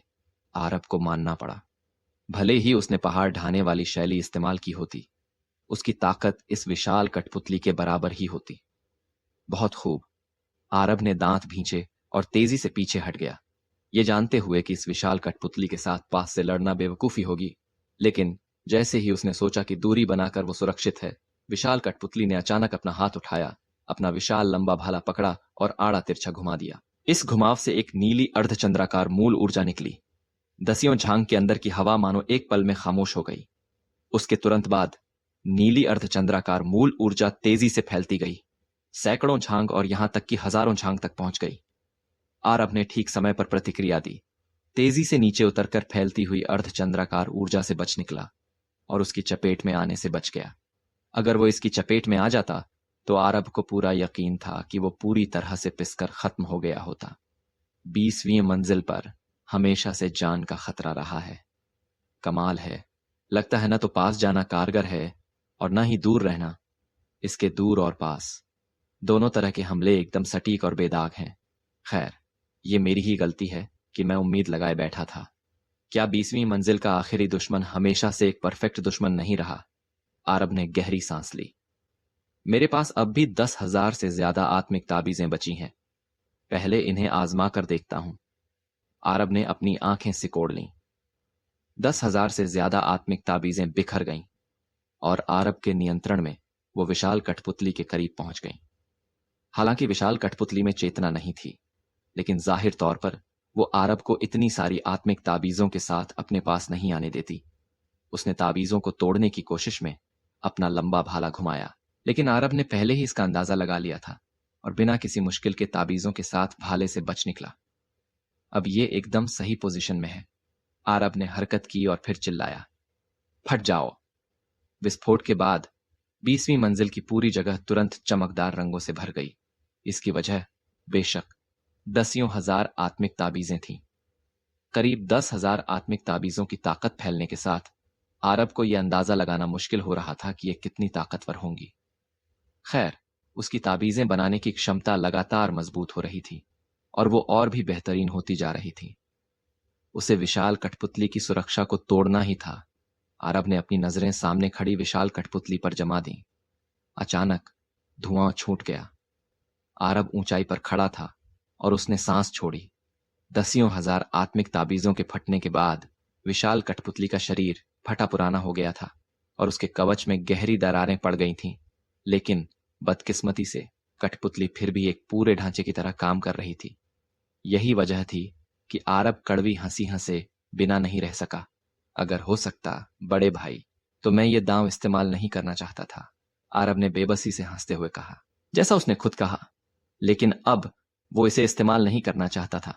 फिर भी उसके पास कोई चारा नहीं था। उसे 20वीं मंजिल जरूर पार करनी थी। उसे कामयाब होना ही था। देव संहारक भाला, बाहर आओ। आरब ने अपना आखिरी तुरुप का पत्ता देव संहारक भाला बाहर निकाल लिया। रेगान भी हैरत में था। आरब लंबा भाला बाहर आया और उसके साथ एक हैरत अंगेज आभा आई। जो चारों तरफ फैलती चली गई। बहुत समय हो गया जब मैंने इतनी ताजी हवा में सांस ली है। शानदार। देव संहारक भाला ने अपनी सारी दबी हुई भावनाएं बाहर निकाल दी। उसके बाद एक खूंखार मार डालने का इरादा उभर आया। चूंकि चिरवायु मुख्य नगर का ट्रायल टावर पूरे चिरवायु साम्राज्य के लिए खुला है, इसलिए सभी बड़ी ताकतों के जीनियस इस टावर को चुनौती देने आते हैं। इस वजह से आरब को यकीन है कि इस ट्रायल टावर के अंदर कोई ऐसा प्रतिबंधित यंत्र नहीं होगा जो अंदर की स्थिति देख सके। वरना भले ही चिरवायु मुख्य नगर के पीछे शाही सेक्ट है, आरब को यकीन है कि सारी बड़ी ताकतें मिलकर शाही सेक्ट का सामना जरूर करती। आखिर जब बात निजता की आती है तो कोई भी झुकने को तैयार नहीं होता। किसके पास कुछ ऐसे राज नहीं होते जिन्हें वो बांटना नहीं चाहता। यही भरोसा था जिसकी वजह से आरब ने 20वीं मंजिल पर देव संहारक भाला निकालने की हिम्मत की। देव संहारक भाला, उसका त्रुप का पत्ता। गंभीर हो जाओ, आरब ने देव संहारक भाले को सख्ती से डांटा, जिसे अब सबक सिखाया जा चुका था और वो अब उससे बहस नहीं करता था। आरब की बात सुनकर भाले ने हंसते हुए कहा, चिंता मत करो, कोई दिक्कत नहीं है। हालांकि ये बंदा देखने में बहुत बड़ा लग रहा है, लेकिन मेरे लिए इसे हराना बहुत आसान होगा। आरब ने देव संहारक भाले पर ध्यान नहीं दिया और उसे हाथ में पकड़कर अचानक नीचे की तरफ उतर गया। फिर भी वो एक काली समानांतर रेखा थी। पूरी काली समानांतर रेखा हैरतअंगेज रफ्तार से आगे बढ़ी और सीधे विशाल कठपुतली से टकरा गई। जैसे ही वो टकराए, पूरी 20वीं मंजिल शांत हो गई। आरब ने आगे देखा और आखिरकार देव संहारक भाले की ताकत के खत्म होने के बाद विशाल कठपुतली की हालत देख सका। विशाल कठपुतली अब अपनी मुद्रा बनाए नहीं रख पा रही थी। उसका कवच पूरी तरह चूर चूर हो गया था। वो एक घुटने पर झुक गई, मानो अब भी विरोध करने की कोशिश कर रही हो, लेकिन जल्द ही उसकी बाह ने मशीन की तरह जमीन पर टेक लगाई और फिर खड़खड़ाहट के साथ उसका पूरा शरीर बिखर गया। एक बार जब कठपुतली बिखर जाती है तो समझो मर ही गई। ये नजारा देखकर आरब ने राहत की सांस ली। अपने भाले की ताकत से वो अब आसानी से युद्ध सम्राट रैंक के 5वें स्तर के किसी उस्ताद को मार सकता था। उसे उम्मीद नहीं थी कि विशाल कठपुतली को मारने के लिए बस इतना ही काफी होगा। इस 20वीं मंजिल के निर्माता ने तो शायद किसी को भी पार नहीं करने देने की योजना बनाई थी। खुशकिस्मती से आरब के पास देव संहारक भाला था। इसके बिना उसके लिए भी 20वीं मंजिल पार करना बहुत मुश्किल होता। छप छप पानी की तरह भारी मात्रा में दिव्य ऊर्जा बह निकली। आरब ने पैर मोड़कर बैठा और तेजी से इस प्रचुर दिव्य ऊर्जा को सोखना शुरू कर दिया, इसे अपने लिए खजाना मानते हुए। युद्ध सम्राट रैंक में प्रवेश करना अब मेरे लिए लगभग पक्का है। एक बार जब मैं ये सारी दिव्य ऊर्जा सोख लूंगा तो ये मेरे लिए एक ही झटके में युद्ध सम्राट रैंक के दूसरे स्तर तक पहुंचने के लिए काफी होगी। एक बार जब मैं दूसरे स्तर पर पहुंच गया तो मेरे पास कुछ आत्मरक्षा की क्षमता होगी। आरब ने मन ही मन सोचा, युद्ध सम्राट रैंक भले ही कोई सबसे बड़ी ताकत नहीं है, लेकिन महान सम्राट स्तर और युद्ध पूर्वज रैंक के मार्शल आर्टिस्टों के नीचे युद्ध सम्राट रैंक पहले से ही काफी ताकतवर है। आरब ने दिव्य ऊर्जा को पूरी तरह सोख लिया, एकाग्र और दृढ़, बिल्कुल भी ढीला नहीं पड़ा। जब यह सब चल रहा था, बाहर की दुनिया में पहले से ही हंगामा मच गया था। जब 20वीं मंजिल की रोशनी बुझी तो पूरा माहौल शांत हो गया। किसी को नहीं पता था कि आरब ने 20वीं मंजिल पार कर ली या नहीं। इस तरह की संख्या ने सबके दिल को झकझोर कर रख दिया। चीफ स्टीवर्ड धनेश्वर, क्या अग्नि ने सच में 20वीं मंजिल पार कर ली? हाँ, उसने 20वीं मंजिल पार की या नहीं? ट्रायल टावर के प्रभारी होने के नाते चीफ स्टीवर्ड धनेश्वर टावर को किसी से भी बेहतर समझते थे। यही वजह थी कि वहां मौजूद कोई भी यह फैसला नहीं कर पा रहा था कि आरब ने युद्ध समर्थ रैंक के ट्रायल टावर की 20वीं मंजिल पार कर ली या नहीं। यहां तक कि मारिया संत भी उत्सुकता से पूछे बिना नहीं रह सकी, चीफ स्टीवर्ड धनेश्वर, नतीजा क्या रहा? क्या जवान मास्टर यांग ने 20वीं मंजिल पार कर ली? चीफ स्टीवर्ड धनेश्वर को स्थिति बहुत अच्छी तरह पता थी। उसने अपनी लार निगली और कहा, यह जवान मास्टर अग्नि ने सफलतापूर्वक 20वीं मंजिल पार कर ली है। उसकी बात खत्म होते ही बहुत से लोगों ने पहले ही नतीजे का अंदाजा लगा लिया था। फिर भी इसने बेकाबू उत्साह पैदा कर दिया। सब लोग चर्चा और बहस करने लगे। अग्नि का नाम हर किसी की जुबान पर था। हाकान और तूफान राज ने जो रिकॉर्ड बनाए थे वो सिर्फ अस्थायी थे। हालांकि उनसे थोड़ी देर की सनसनी फैल सकती थी, लेकिन वो लंबे समय तक लोगों के दिलों पर कब्जा नहीं कर सकते थे और न ही हमेशा याद रखे जा सकते थे। अगली पीढ़ी के जन्म के साथ उन्हें आखिरकार पुराने के नए से बदलने के नियम का पालन करना ही होगा। उनके बनाए रिकॉर्ड अनिवार्य रूप से किसी और के द्वारा तोड़े जाएंगे। लेकिन जहां तक आरब के बनाए रिकॉर्ड की बात है, मैं अक्सर लोगों को कहते सुनता हूं कि युद्ध समर्थ रैंक के ट्रायल टावर में सैकड़ों सालों में किसी का परफेक्ट रिजल्ट हासिल करना दुर्लभ है। मैंने कभी नहीं सोचा था कि आज कोई ऐसा करेगा। क्या किसी ने नहीं कहा था कि कुछ समय पहले आरब नाम के एक लाजवाब प्रतिभाशाली ने निरंकार रैंक के ट्रायल टावर में परफेक्ट स्कोर पूरा किया था। अब युद्ध समर्थ रैंक के ट्रायल टावर में एक और परफेक्ट प्रदर्शन सामने आया है, और इसका सरनेम भी यांग है। तुम्हें लगता है कि इन दोनों के बीच कोई संबंध हो सकता है? बिल्कुल नहीं। वो आरब पूरब का नंबर एक जीनियस है। भला उसकी तुलना हमारे पश्चिमी क्षेत्र के जीनियस से कैसे हो सकती है? इसके अलावा उस वक्त आरब की मार्शल आर्ट की ताकत क्या थी? सिर्फ कुछ सालों में मुझे यकीन नहीं होता कि वो युद्ध समर्थ रैंक के ट्रायल टावर की 20वीं मंजिल पार कर सकता है। बिल्कुल सही। बहुत से लोगों ने अनिवार्य रूप से आरब के बारे में अटकलें लगाईं, लेकिन उन्होंने जल्दी ही अपने इत्तेफाक वाले ख्यालों को खारिज कर दिया। उन्हें लगा कि यह नामुमकिन है क्योंकि समय का अंतर बहुत कम था। हर्षदीप के मन में भले ही कड़वाहट थी, लेकिन वो सिर्फ चुप रह सकता था। उसे आरब की उपलब्धि को स्वीकार करना पड़ा, क्योंकि वो सच में एक सीमा तक पहुंच चुकी थी। चिरवायु मुख्य नगर के इतिहास में ऐसा कोई जीनियस कभी नहीं हुआ था।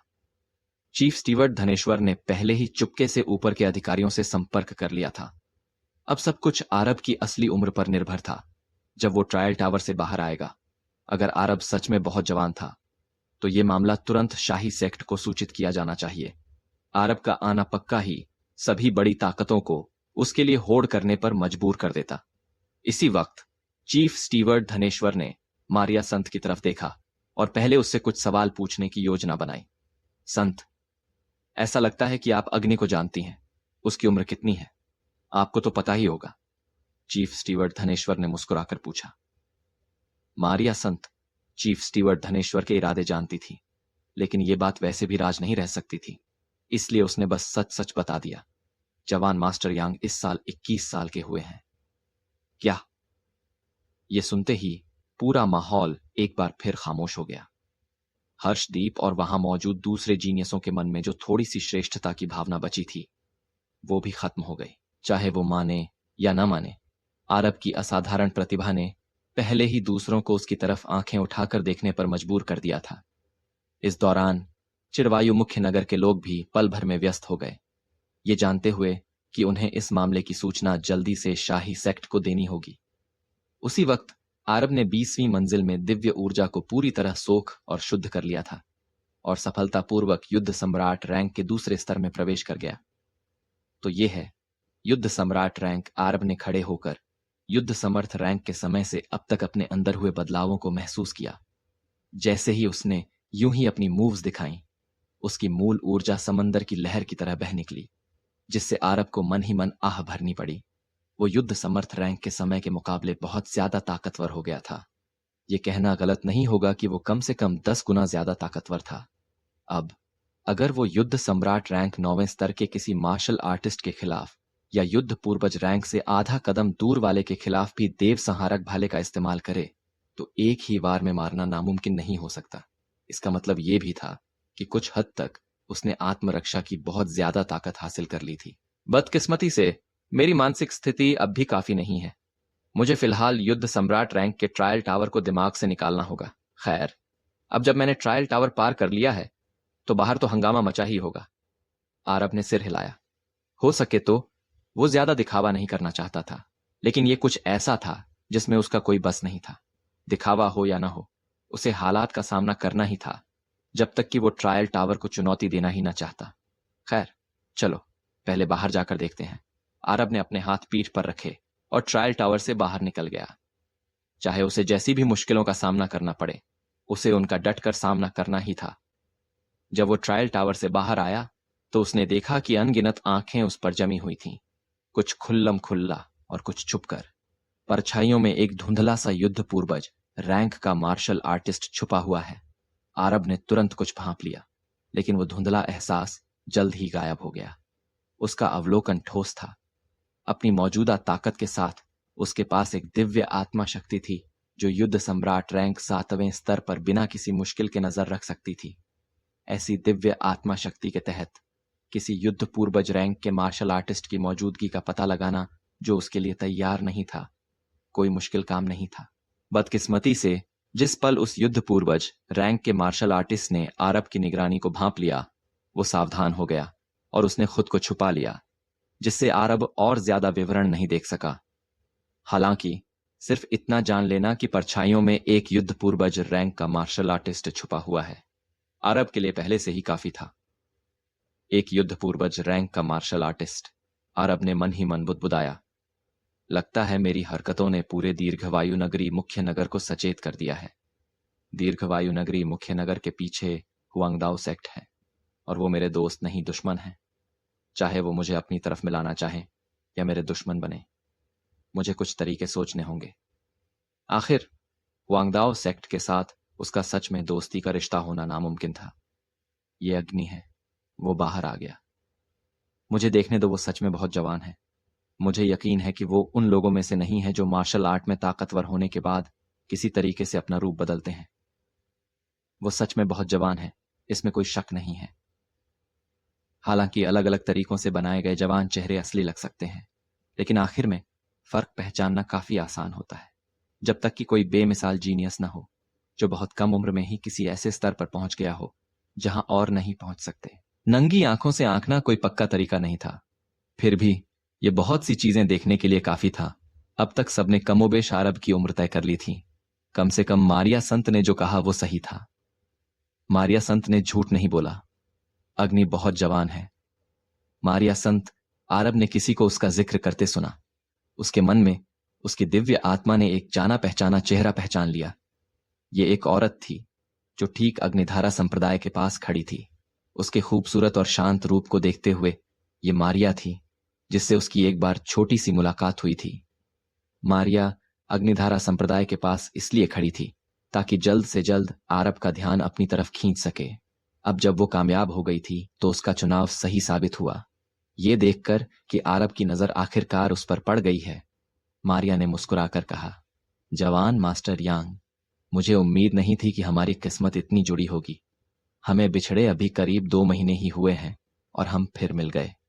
जब आरब ने मारिया को इस तरह व्यवहार करते देखा तो वो आगे बढ़ा और शालीनता से जवाब दिया, सच में ये सब किस्मत का खेल है।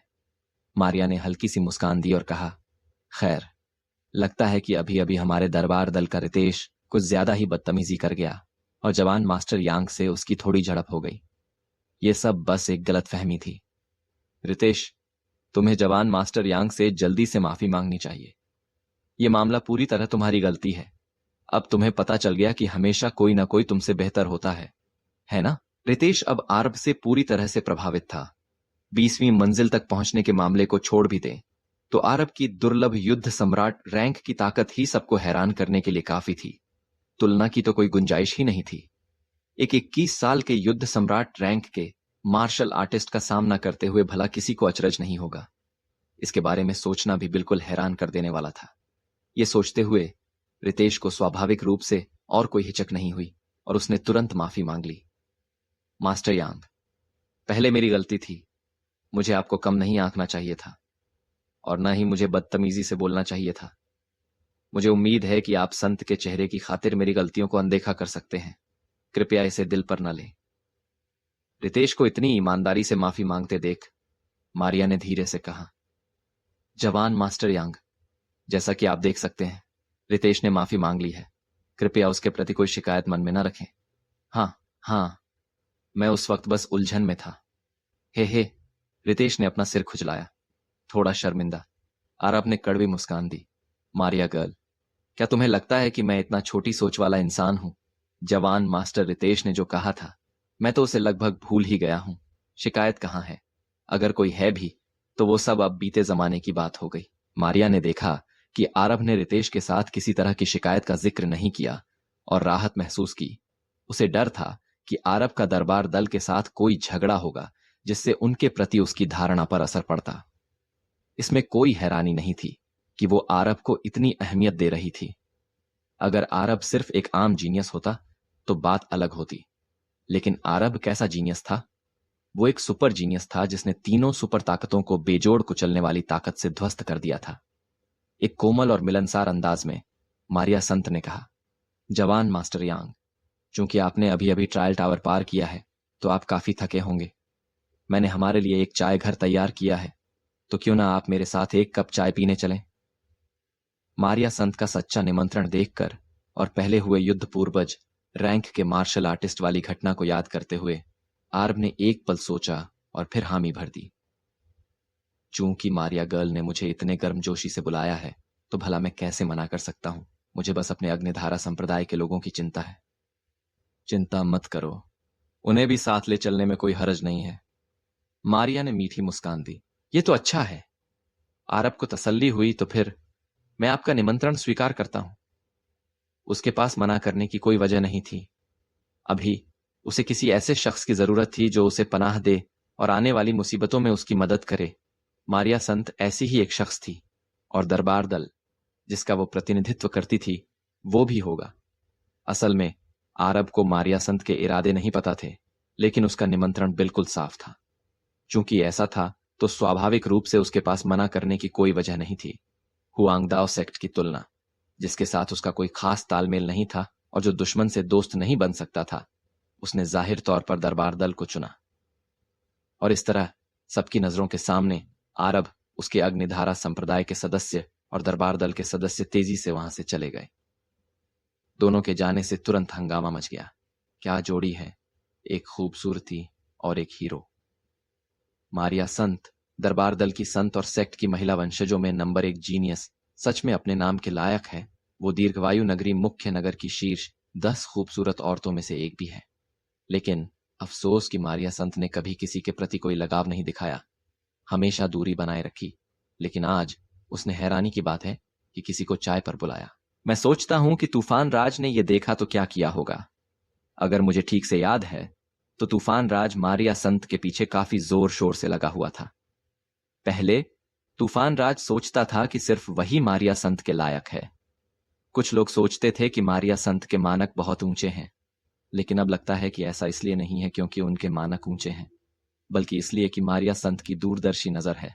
अगर मैंने अभी अभी गलत नहीं देखा तो अग्नि पहले ही युद्ध सम्राट रैंक तक पहुंच चुका है। क्या तुमने गलत तो नहीं देखा? युद्ध सम्राट रैंक? क्या तुम मजाक कर रहे हो? तुमने साफ साफ देखा। सच में यह सही है, मैंने भी देखा। तुम लोगों का कम ताकतवर होना सामान्य है कि तुमने नहीं देखा। जब लोगों को पता चला कि आरब युद्ध सम्राट रैंक तक पहुंच गया है तो वो सब चौंक गए और एक पल के लिए खामोश हो गए। इस खबर ने बहुत बड़ा झटका दिया। सबसे ज्यादा शर्मिंदा हर्षदीप था। वो भी मारिया संत के चाहने वालों में से एक था। जब उसने आरब और मारिया संत को जाते देखा तो उसका चेहरा काला पड़ गया। बदकिस्मती से मारिया संत ने उस पर जरा भी ध्यान नहीं दिया और उसने आरब को चुनौती देने की हिम्मत भी नहीं की। धत्त तेरे, ये शख्स आया कहां से? हर्षदीप को अब भी यकीन नहीं हो रहा था कि एक जवान आदमी इतना राक्षस हो सकता है, लेकिन इस बात से इनकार नहीं किया जा सकता कि आरब सच में एक राक्षस के स्तर तक पहुंच गया था, लोगों को निराशा में छोड़ते हुए। उसी वक्त आरब की कहानी पल भर में दीर्घवायु नगरी मुख्य नगर के हर कोने में फैल गई।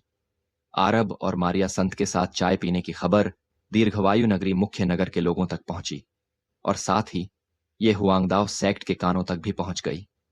उसी समय दीर्घवायु नगरी मुख्य नगर के एक शांत चाय घर के अंदर आरब और मारिया संत आमने सामने बैठे थे, जबकि दरबार दल और अग्निधारा संप्रदाय के बाकी लोगों को पास के निवासों में ठहराया गया था। मारिया संत और आरब दोनों ही इस इंतजाम के पक्ष में थे। इस बात से इनकार नहीं किया जा सकता कि अब मारिया संत के साथ होना बहुत सुरक्षित है। चाहे वो दीर्घवायु नगरी मुख्य नगर में कहीं भी रहता, हुआंगदाओ सेक्ट और मुख्य नगर के पुराने राक्षस उसे छूने की हिम्मत नहीं करते थे। जवान मास्टर यांग, चाय कैसी लगी? मारिया संत ने एक औरत जैसी कोमलता दिखाते हुए धीरे से पूछा। आरब ने चाय का स्वाद लिया और शांति से कहा, चाय सच में बेहतरीन है, लेकिन ये तो सिर्फ एक साथी है। मारिया मिस की खूबसूरती ही मुख्य आकर्षण है। मारिया ने शर्माते हुए मुस्कुराया। मुझे उम्मीद नहीं थी कि जवान मास्टर यांग को खुशामद पसंद है। मैं तो बस सच कह रहा हूं, आरब ने हंसते हुए कहा। मारिया को यह बुरा नहीं लगा। उसने अपनी आंखें झपकाईं। उसकी लंबी पलकें मानो बोल रही थीं। और धीरे से कहा, जवान मास्टर यांग, मुझे यकीन है कि आज के मेरे इरादों से आप बहुत हैरान नहीं हैं। चूंकि हम दोस्त हैं तो मैं सीधे मुद्दे पर आती हूं। क्या आप हमारे दरबार दल में शामिल होने में रुचि रखते हैं? अरब ने एक पल सोचा और कहा, मारिया मिस, आपका यह अच्छा प्रस्ताव मना नहीं किया जा सकता, लेकिन मैं अब अग्निधारा संप्रदाय का सेक्ट लीडर हूं। मारिया ने त्योरियां चढ़ाकर पूछा। जवान मास्टर यांग, क्या मैं पूछ सकती हूं, क्या दरबार दल का आकर्षण आपके अग्निधारा संप्रदाय छोड़ने के लिए काफी नहीं है? जब तक आप तैयार हैं, दरबार दल आपको बहुत कुछ दे सकता है, ऐसी चीजें जो अग्निधारा संप्रदाय आपको नहीं दे सकता। बेशक मैं ये समझता हूं, लेकिन मारिया मिस, जो शुरू करो उसे खत्म भी करना चाहिए। मैं अग्निधारा संप्रदाय का सेक्ट लीडर हूं, और जैसा कि आप जानती हैं, मुझे इस पद पर बस 1 या 2 महीने ही हुए हैं। मैं इसे नहीं छोड़ सकता। ये मेरी आखिरी हद है, आरब ने कहा। मारिया ने बिना गुस्सा किए आरब की तरफ आंखें घुमाईं। आरब का काम करने का तरीका उसे प्रभावित तो करता था, लेकिन उसे बेबस भी करता था। आखिर वो उसे आसानी से दरबार दल में शामिल होने का न्योता नहीं दे सकती थी, लेकिन ऐसे शख्स का दरबार दल में शामिल होना बेशक एक अनमोल संपत्ति होगी जिसे दूसरे आसानी से नहीं ले सकते। इसके अलावा आरब दूसरे न्योते का हकदार था। मारिया हार नहीं मानना चाहती थी। वो बता सकती थी कि आरब दरबार दल के साथ सहयोग करने में दिलचस्पी रखता है, वरना वो उसके साथ यहां नहीं आता। आखिर आरब अब एक मांग में रहने वाली चीज था, और यह बस इस बात का मामला था कि वो किस ताकत में शामिल होता। मारिया संत ने जारी रखा, जवान मास्टर यांग, अगर ऐसा है तो अब मेरे पास 2 हल हैं। चूंकि आप अग्निधारा संप्रदाय नहीं छोड़ना चाहते, तो पहला तरीका यह है कि आप अग्निधारा संप्रदाय का प्रतिनिधित्व करें और एक सहायक सेक्ट के रूप में हमारे दरबार दल में विलय कर लें। आपका सेक्ट हमारे दरबार दल पर निर्भर होगा और हम आपकी रक्षा करेंगे, लेकिन इसी तरह जब हमारा दरबार दल कोई आदेश जारी करेगा तो आपके अग्निधारा संप्रदाय को बिना शर्त मानना होगा। इसके अलावा अग्निधारा संप्रदाय में और कुछ नहीं बदलेगा। आप फिर भी सेक्ट लीडर रहेंगे और अग्निधारा संप्रदाय के सदस्य जैसे हैं वैसे ही रहेंगे। ऐसा करने से हम ये सुनिश्चित कर सकते हैं कि आप हमारे दरबार दल के साथ एक तरफ हैं। बस इतना ही काफी है, क्योंकि मुझे यकीन है कि हमारा दरबार दल जवान मास्टर यांग को खास देखभाल देगा। आखिर आपकी उत्कृष्टता सबके सामने साफ है। आरब ने मारिया संत द्वारा दिए गए फायदों को अपने फैसले पर हावी नहीं होने दिया, बल्कि उसने शांति से पूछा, दूसरा तरीका क्या है? मारिया संत ने अपने होंठ सिकोड़े और कहा, दूसरी शर्त यह है कि आप सिर्फ नाम के लिए हमारे दरबार दल के अतिथि बुजुर्ग रहें। हम आपको किसी चीज से प्रतिबंधित नहीं करेंगे, और हम बस इतना चाहते हैं कि आप हमारे साथ खड़े रहें। लेकिन इसी तरह हम आपको कुछ नहीं देंगे और न ही आपसे कुछ मांगेंगे। आपको क्या लगता है, जवान मास्टर यांग? बिना ज्यादा सोचे आरब ने तुरंत जवाब दिया, मारिया मिस, मैं स्वाभाविक रूप से पहला तरीका चुनता हूं। अगर कोई दिक्कत नहीं है तो मैं अग्निधारा संप्रदाय का प्रतिनिधित्व करने और दरबार दल से संबद्ध होने को तैयार हूं। हालांकि दूसरी शर्त ज्यादा अप्रतिबंधित लगती थी। मारिया संत ने उतना ही साफ कर दिया कि अगर आप सिर्फ दरबार दल के अतिथि बुजुर्ग हैं तो सेक्ट आपकी मदद नहीं मांगेगा, लेकिन वो आपकी रक्षा भी नहीं करेगा। आपके साथ जो कुछ भी होता है उसका सेक्ट से कोई लेना देना नहीं होगा। ये बिल्कुल सामान्य है। बिना मेहनत किए फल पाने की उम्मीद कभी नहीं करनी चाहिए। जो मिलता है वो इस बात पर निर्भर करता है कि आपने कितनी मेहनत की। ये सोचना कि दरबार दल बिना किसी प्रयास के आपकी रक्षा करेगा पूरी तरह बकवास है। तुलनात्मक रूप से पहली शर्त ज्यादा व्यावहारिक है, इसलिए आरब ने ध्यान से सोचने के बाद इसे चुना। किसी और वजह से नहीं, बल्कि इसलिए क्योंकि वो अब अग्निधारा संप्रदाय का सेक्ट लीडर है और उसे देर सवेर जाना ही होगा।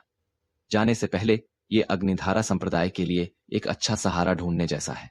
दरबार दल के संरक्षण में अगर वो एक दिन अग्निधारा संप्रदाय छोड़ भी दे तो अग्निधारा संप्रदाय की सुरक्षा अब कोई समस्या नहीं रहेगी।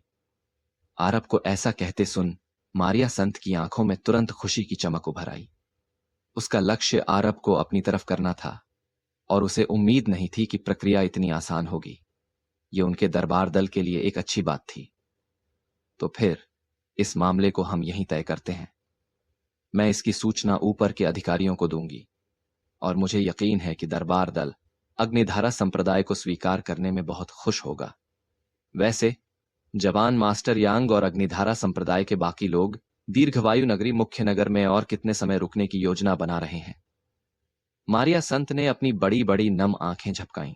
एक पल सोचने के बाद आरब ने गर्मजोशी से कहा, मैं अभी अभी युद्ध सम्राट रैंक के दूसरे स्तर पर पहुंचा हूं, तो शायद मुझे अपने स्तर को स्थिर करने के लिए कुछ दिन दीर्घवायु नगरी मुख्य नगर में रुकना पड़े। अगर ऐसा है तो मैं भी दीर्घवायु नगरी मुख्य नगर में कुछ और दिन रुकूंगी, मारिया संत ने मुस्कुराकर कहा। उसे अब चिंता थी कि कहीं आरब को दूसरी ताकतें न छीन लें। दीर्घवायु नगरी मुख्य नगर में उसे आरब पर नजर रखनी थी। जब तक वो दीर्घवायु नगरी मुख्य नगर में आरब के साथ रहेगी, वो जहां भी जाएगा ये दिखाता रहेगा कि आरब पहले ही दरबार दल में शामिल हो चुका है, जिससे दूसरी ताकतों के पास उसके पास जाने का कोई मौका नहीं बचेगा।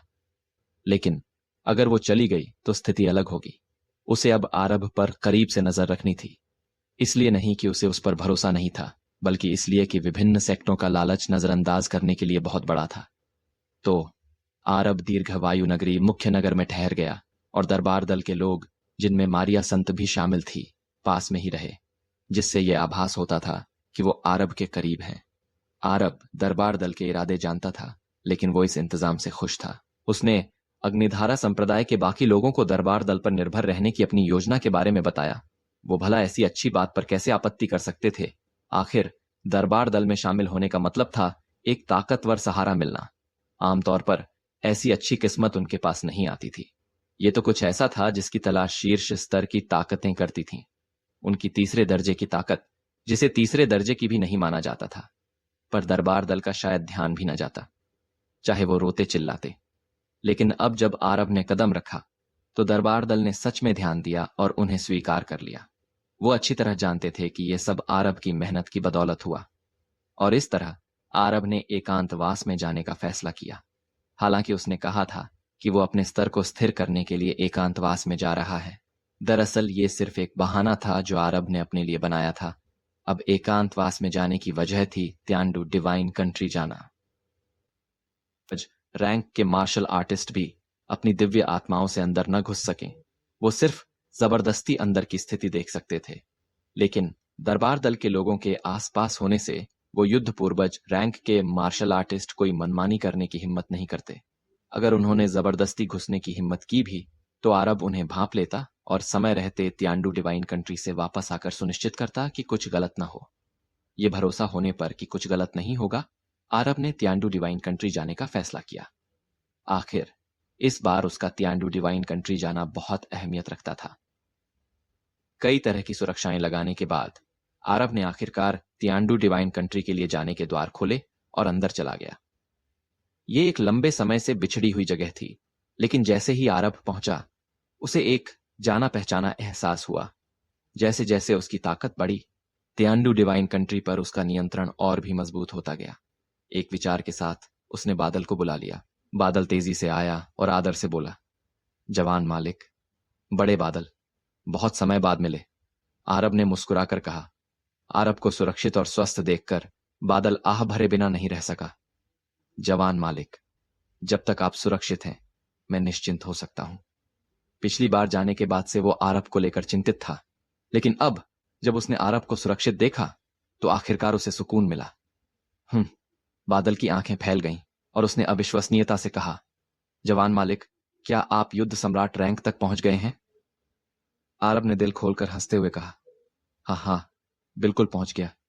बादल का मुंह खुला रह गया। ये कमाल है जवान मालिक, महान सम्राट ने आपको गलत नहीं देखा। आप सच में एक दुर्लभ जीनियस हैं। आप त्यांडू डिवाइन कंट्री पाने के लायक हैं। आप इस बादल के लायक हैं कि मैं आपकी सेवा अपने मालिक के रूप में करूं। बड़े बादल, आप बहुत दरिया दिल हैं। अगर मैं युद्ध सम्राट रैंक तक नहीं पहुंचता तो मैं दैत्य बंदर को कैसे झुकाता? आरब ने कहा।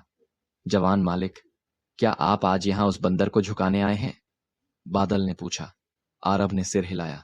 हाँ, उस बंदर के बिना अग्नितत्व जानवर और अपने दूसरे दुश्मनों से मुकाबला करना मेरे लिए आसान नहीं होगा, तो किसी भी तरह मुझे उसे झुकाना ही होगा।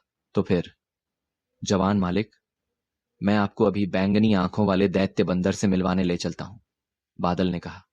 ठीक है, आरब ने जवाब दिया और दोनों वहां से गायब हो गए। जगह के प्रतिबंधों का इस्तेमाल करके बीस्ट सर्वेंट पैलेस में टेलीपोर्ट हो गए। बैंगनी आंखों वाला दैत्य बंदर बीस्ट सर्वेंट पैलेस की गहराइयों में रहता था, जहां उसे डरावने दैत्य जानवरों में से एक के रूप में कैद किया गया था। आरब और बैंगनी आंखों वाले दैत्य बंदर की मुलाकात के लिए बादल ने खास इंतजाम किए थे। सुरक्षा के लिए बैंगनी आंखों वाले दैत्य बंदर को एक बार फिर से प्रतिबंधों की कई परतों से बांध दिया गया था और वो पूरी तरह एक कुर्सी पर जकड़ा हुआ था। इसके बावजूद बैंगनी आंखों वाले दैत्य बंदर की दुर्भावना में कोई कमी नहीं आई थी। उसकी खून से लाल आंखें और तेज पंजे किसी में भी डर पैदा करने के लिए काफी थे। इस बात से इनकार नहीं किया जा सकता था कि इसका आमना सामना करना तनाव भरा मामला था। आरब ने भी खुद को शांत करने की कोशिश की, क्योंकि वो जिस विरोधी का सामना कर रहा था वो कोई था जो महान सम्राट ताकतवरों का मुकाबला कर सकता था। अगर वो शांत नहीं रहता तो कोई और रास्ता नहीं होता। सीनियर मेघलेखा, आरब ने आराम से कहा, हम फिर मिले। ये तुम हो? बच्चे बैंगनी आंखों वाले दैत्य बंदर ने ठंडी आवाज में कहा। मैंने एक झपकी ली और तुम फिर से यहां हो। सीनियर मेघलेखा, आपको अब भी हमारे बीच का समझौता याद होना चाहिए, और इसके अलावा आपकी झपकी 3 साल की नहीं होनी चाहिए थी। आरब ने हल्की मुस्कान के साथ कहा। अचानक कुछ याद आते हुए बैंगनी आंखों वाले दैत्य बंदर ने सीधे आरब को घूरा। उसकी पुतलियां जोर से सिकुड़ गईं। फिर उसने अपनी मुट्ठियां भींची और चिल्लाकर कहा, तुम युद्ध सम्राट रैंक के दूसरे स्तर तक पहुंच गए। मैंने सीनियर को निराश नहीं किया, हालांकि 3 साल के आधे से ज्यादा बीत चुके हैं। मैं आखिरकार युद्ध सम्राट रैंक के दूसरे स्तर तक पहुंच गया, आरब ने शांति से कहा। उसने इतनी बेसब्री से ट्रायल टावर की चुनौती और तियांडू डिवाइन कंट्री आने का कारण यही था कि 3 साल की समय सीमा पास आ रही थी। लेकिन खुशकिस्मती से सब कुछ ठीक ठाक चला गया था। वो 3 सालों के अंदर युद्ध सम्राट रैंक तक पहुंच गया और यहां आ पहुंचा। बैंगनी आंखों वाले दैत्य बंदर ने आरब को गहराई से देखा। आरब ने फिर कहा, सीनियर मेघलेखा, अगर आपको अब भी हमारा समझौता याद है तो क्या अब आपके पास कुछ और कहने को है? अगर तुमने सिर्फ किसी गलत तरीके से अपनी ताकत बढ़ाई है तो पास होने की उम्मीद मत करो। बैंगनी आंखों वाले दैत्य बंदर ने अपने दांत निकालकर धमकी भरे अंदाज में कहा। आरब ने बैंगनी आंखों वाले दैत्य बंदर की खूंखारी पर कोई डर या चिंता नहीं दिखाई, बल्कि उसने शांति से मुस्कुराकर कहा, सीनियर मेघलेखा, अपनी बैंगनी आंखों की दिव्य शक्ति से मुझे यकीन है कि आप दूसरों से बेहतर अंदाजा लगा सकते हैं कि मैं इस स्तर तक असामान्य तरीकों से पहुंचा हूं या सामान्य तरीकों से। आरब ने सहजता से कहा। बैंगनी आंखों वाले दैत्य बंदर का नाम इसी वजह से पड़ा है क्योंकि उसकी एक जोड़ी आंखों में दिव्य शक्ति है।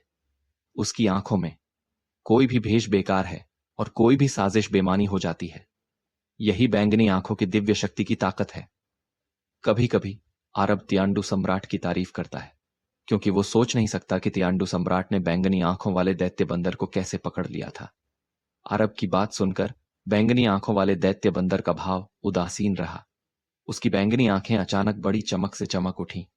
कई सांसों तक ऐसा चलता रहा। फिर उसकी आंखों की रोशनी अचानक कम हो गई। इसके बाद उसने उदास होकर कहा, बच्चे, यकीन करना मुश्किल है और मुझे अब भी यकीन नहीं हो रहा, लेकिन तुम सच में 3 सालों के अंदर युद्ध सम्राट रैंक के दूसरे स्तर तक पहुंच गए। सीनियर का चुनाव, आरब ने शांति से कहा। निश्चिंत रहो, मैं सीनियर मेघलेखा के किसी भी चुनाव को स्वीकार कर सकता हूं। अगर आरब ने बेसब्री से उसे हार मानने को कहा होता तो बैंगनी आंखों वाला दैत्य बंदर उसे तिरस्कार से देखता। लेकिन आरब असाधारण रूप से शांत दिखा और उसकी बातों तक ने खुद को नियंत्रण में रखा। इससे बैंगनी आंखों वाले दैत्य बंदर का भाव और भी ठंडा हो गया और उसने रूखे स्वर में कहा, बच्चे, हालांकि हम बैंगनी आंखों वाले दैत्य बंदर कबीले में हम बहुत नहीं हैं, लेकिन हम में से हर एक जबरदस्त है और ऊंचा खड़ा है। चूंकि मैंने तुमसे वादा किया था तो मैं अपने वचन से नहीं मुकरूंगा। निश्चिंत रहो, मैंने कहा था कि जब तुम युद्ध सम्राट रैंक में प्रवेश करोगे तो मैं एक बार तुम्हारी मदद करूंगा और मुझे इसका कोई पछतावा नहीं होगा। अच्छा, आरब ने मुस्कान दिखाई। सीनियर मेघलेखा सच में सीधे साधे हैं, बड़े बादल। सीनियर मेघलेखा पर से प्रतिबंध हटाओ। अब उसे आधा सहयोगी माना जाना चाहिए। हम तुम्हारा यह वाक्यांश आधा सहयोगी अच्छा इस्तेमाल किया गया है, बैंगनी आंखों वाले दैत्य बंदर ने ठंडी आवाज में कहा। बादल अचानक प्रकट हुआ और उसने तुरंत आरब को रोका। कहा, जवान मालिक, यह बिल्कुल नहीं हो सकता। आपके और बैंगनी आंखों वाले दैत्य बंदर के बीच कोई गारंटी नहीं है। अभी इस पर से प्रतिबंध हटाना बहुत भोलापन होगा, है ना? मेरी राय में इस पर एक दास्ता प्रतिबंध लगाना ही होगा, वरना अगर ये सच में बाहर आ गया तो न आप और न मैं इसे दबा पाएंगे। तब तक ये कोई अच्छी बात नहीं बल्कि एक मुसीबत होगी। आरब ने हाथ हिलाकर कहा, बड़े बादल, इसकी कोई जरूरत नहीं है, बस जल्दी से प्रतिबंध हटाओ। मैंने अपना मन बदल लिया है और मैं सीनियर मेघलेखा पर दास्ता प्रतिबंध नहीं लगाऊंगा। बैंगनी आंखों वाले दैत्य बंदर ने आरब को गहराई से देखा। उसने अचानक पाया कि वो उसे समझ नहीं पा रहा है। इस जवान आदमी का असली लक्ष्य बैंगनी आंखों वाले दैत्य बंदर को झुकाना था, लेकिन अब उसने अपना मन बदल लिया है और उसकी रक्षा भी करना चाहता है। ये वो कैसे समझ सकता है? वो अब भी जवान है, लेकिन उसका व्यवहार त्याण्डु सम्राट से कम नहीं है। बच्चे, तुम्हारा इससे क्या मतलब है? बैंगनी आंखों वाले दैत्य बंदर ने धीमी आवाज में कहा। कुछ नहीं, मुझे बस लगता है कि सीनियर मेघलेखा पर दास्ता प्रतिबंध लगाना एक अपमान है, आरब ने मुस्कुराकर कहा। बैंगनी आंखों वाला दैत्य बंदर पूरी तरह कांप उठा। आरब के शब्द उसके दिल को छू गए। वो सिर झुका सकता था लेकिन कभी अपनी आत्मा नहीं बेचता। यही बैंगनी आंखों वाले दैत्य बंदर कबीले की आखिरी हद थी। क्या तुम्हें डर नहीं कि मैं तुम्हें मार डालूंगा? बैंगनी आंखों वाले दैत्य बंदर ने ताना मारा। इंसानों और दैत्य जानवरों के बीच कोई प्यार नहीं होता। अगर तुम मुझ पर इतना भरोसा करते हो और मुझ पर दास्ता प्रतिबंध नहीं लगाते तो मैं किसी भी समय तुम्हारी जान ले सकता हूं। अगर मुझे डर होता तो मैंने सीनियर मेघलेखा से सौदा नहीं किया होता। मुझे सीनियर मेघलेखा पर भरोसा है, आरब ने कहा। जवान मालिक, यह बिल्कुल स्वीकार नहीं है। बादल पूरी तरह से बेचैन हो गया।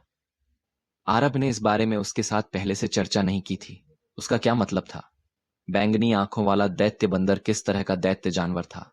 त्याण्डु सम्राट भी अपने जीवन काल में इससे बहुत परेशान रहे थे।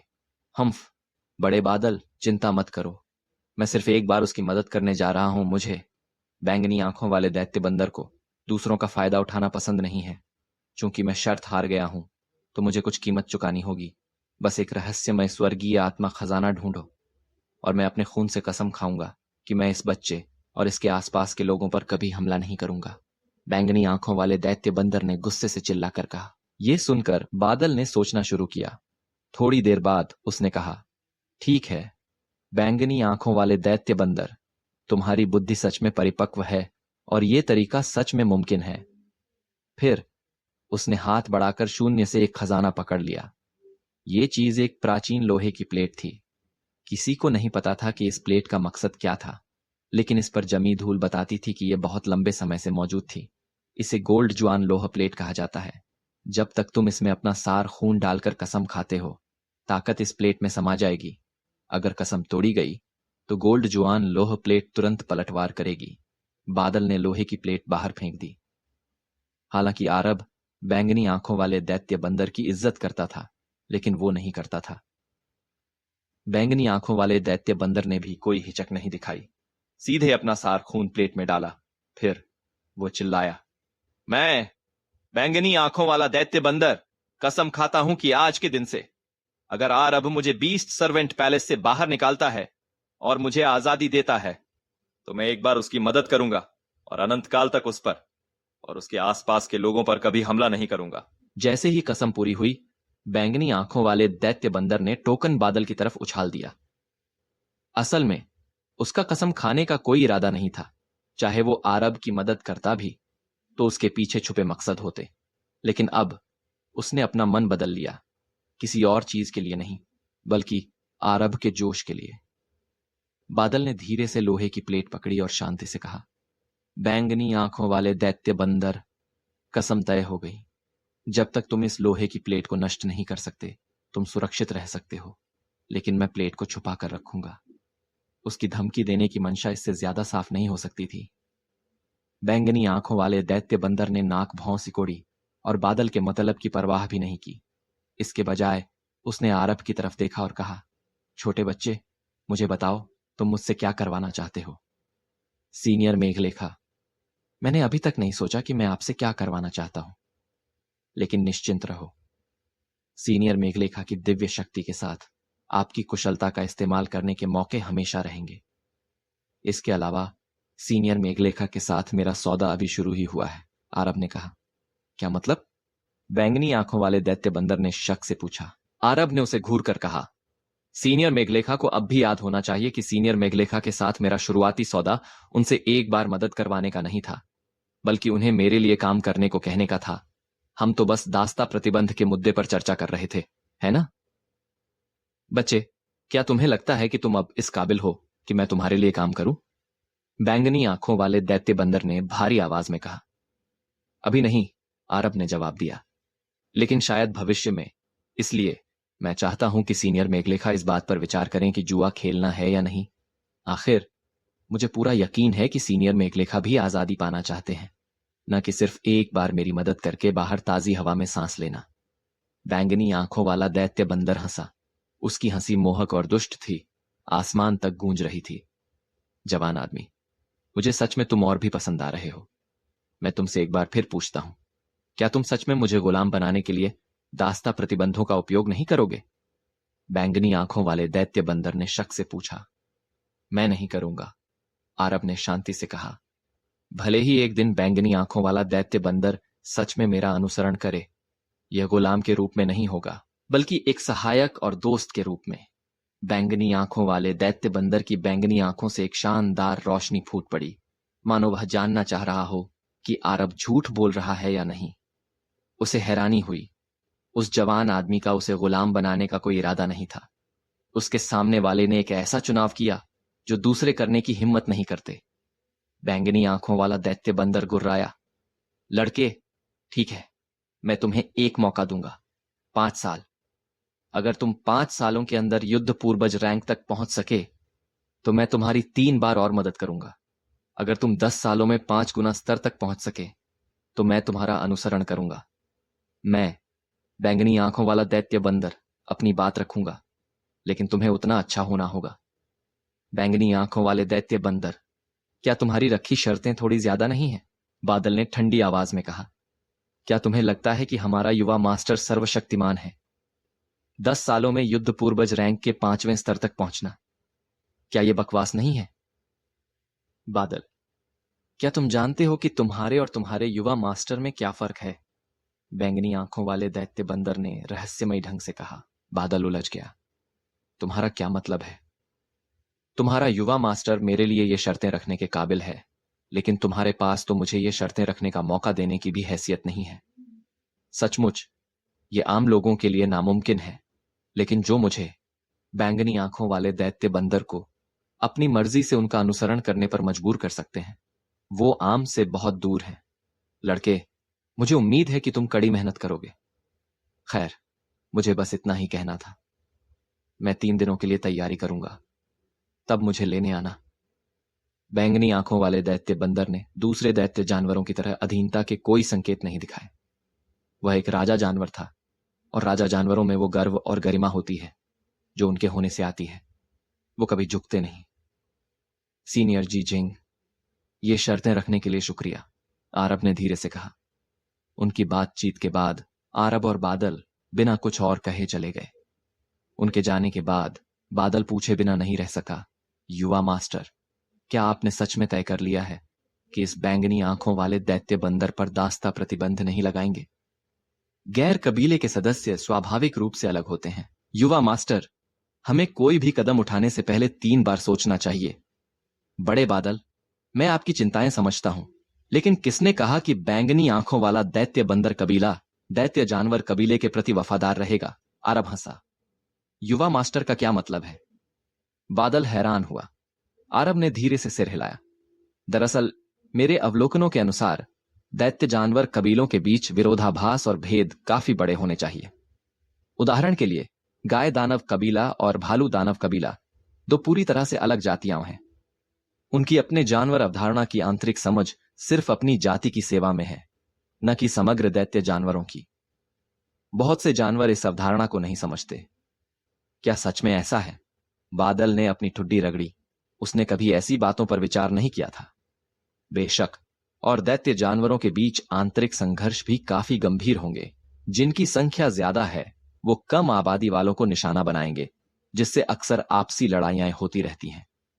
नहीं तो दैत्य जानवर इंसानों का इलाका छीनने की साजिश नहीं रचते। इन संघर्षों की जड़ उनके आंतरिक मसलों से निकलती है, जो फिर हम तक फैल जाती है। इसलिए अगर इसमें फायदे का सवाल न हो, तो मुझे लगता है कि दैत्य जानवर इंसानों पर हमला करने का विकल्प नहीं चुनेंगे। आरब ने एक पल रुककर जारी रखा।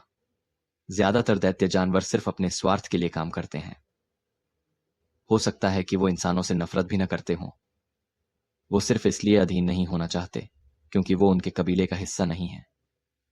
मुझे लगता है कि कभी कभी वो दूसरे दैत्य जानवर समूहों से ज्यादा नफरत करते होंगे। युवा मास्टर, फिर भी दैत्य जानवर अब भी भरोसे लायक नहीं है, खासकर ये ताकतवर बैंगनी आंखों वाला दैत्य बंदर। बादल अब भी चिंतित था। हाँ, बड़े बादल, पहले मैंने भी ऐसा ही सोचा था, लेकिन फिर मैंने अपना मन बदल लिया। क्या आप जानते हैं क्यों? आरब ने पूछा। बादल पूछे बिना नहीं रह सका। युवा मास्टर का क्या मतलब है? गुलामी के प्रतिबंध बैंगनी आंखों वाले दैत्य बंदर के लिए अपमान होंगे। सिर्फ मुझे ही नहीं लगता, बल्कि बैंगनी आंखों वाला दैत्य बंदर भी ऐसा ही महसूस करेगा। अगर हमारी आखिरी हद सच में गुलामी के प्रतिबंध होते, तो क्या बैंगनी आंखों वाला दैत्य बंदर इसके लिए राजी होता?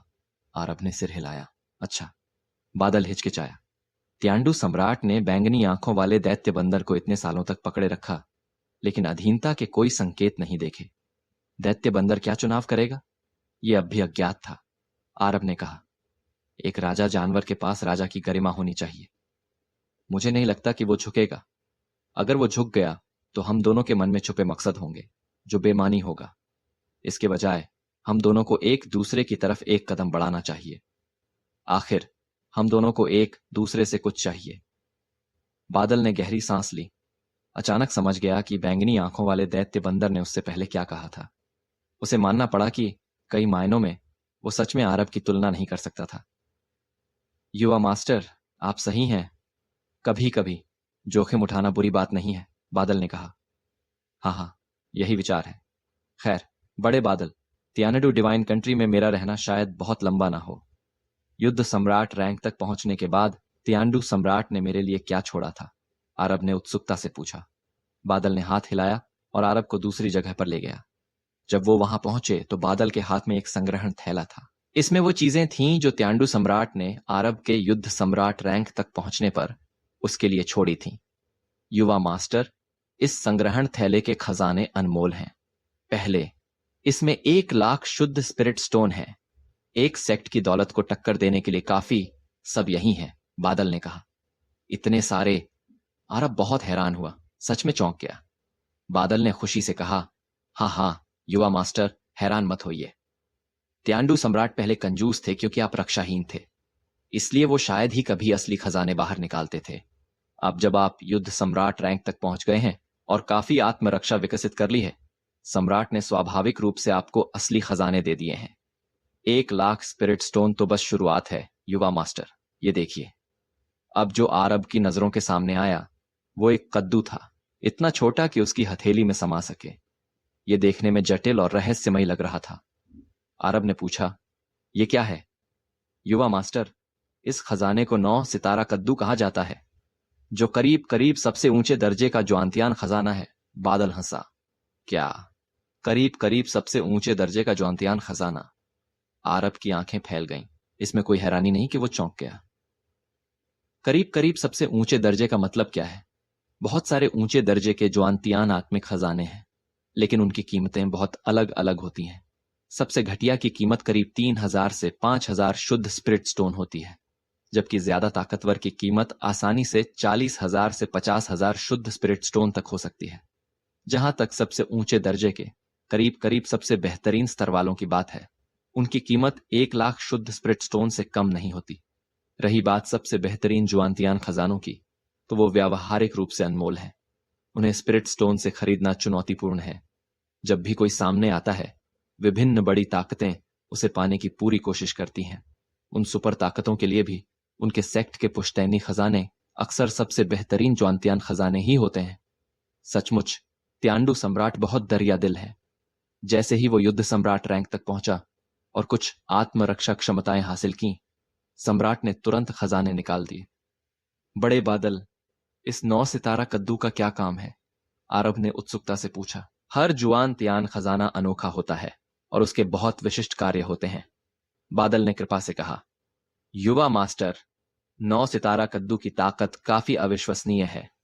इसकी ताकत मूल ऊर्जा को सोखने और इसे कद्दू के अंदर जमा करने की क्षमता में है, इसके रूप और गुणवत्ता को बनाए रखते हुए। क्या मतलब? आरब ने उलझन में पूछा। बादल ने हल्की सी मुस्कान दी और कहा, सरल शब्दों में, यह दुश्मन के हमलों को सोख सकता है।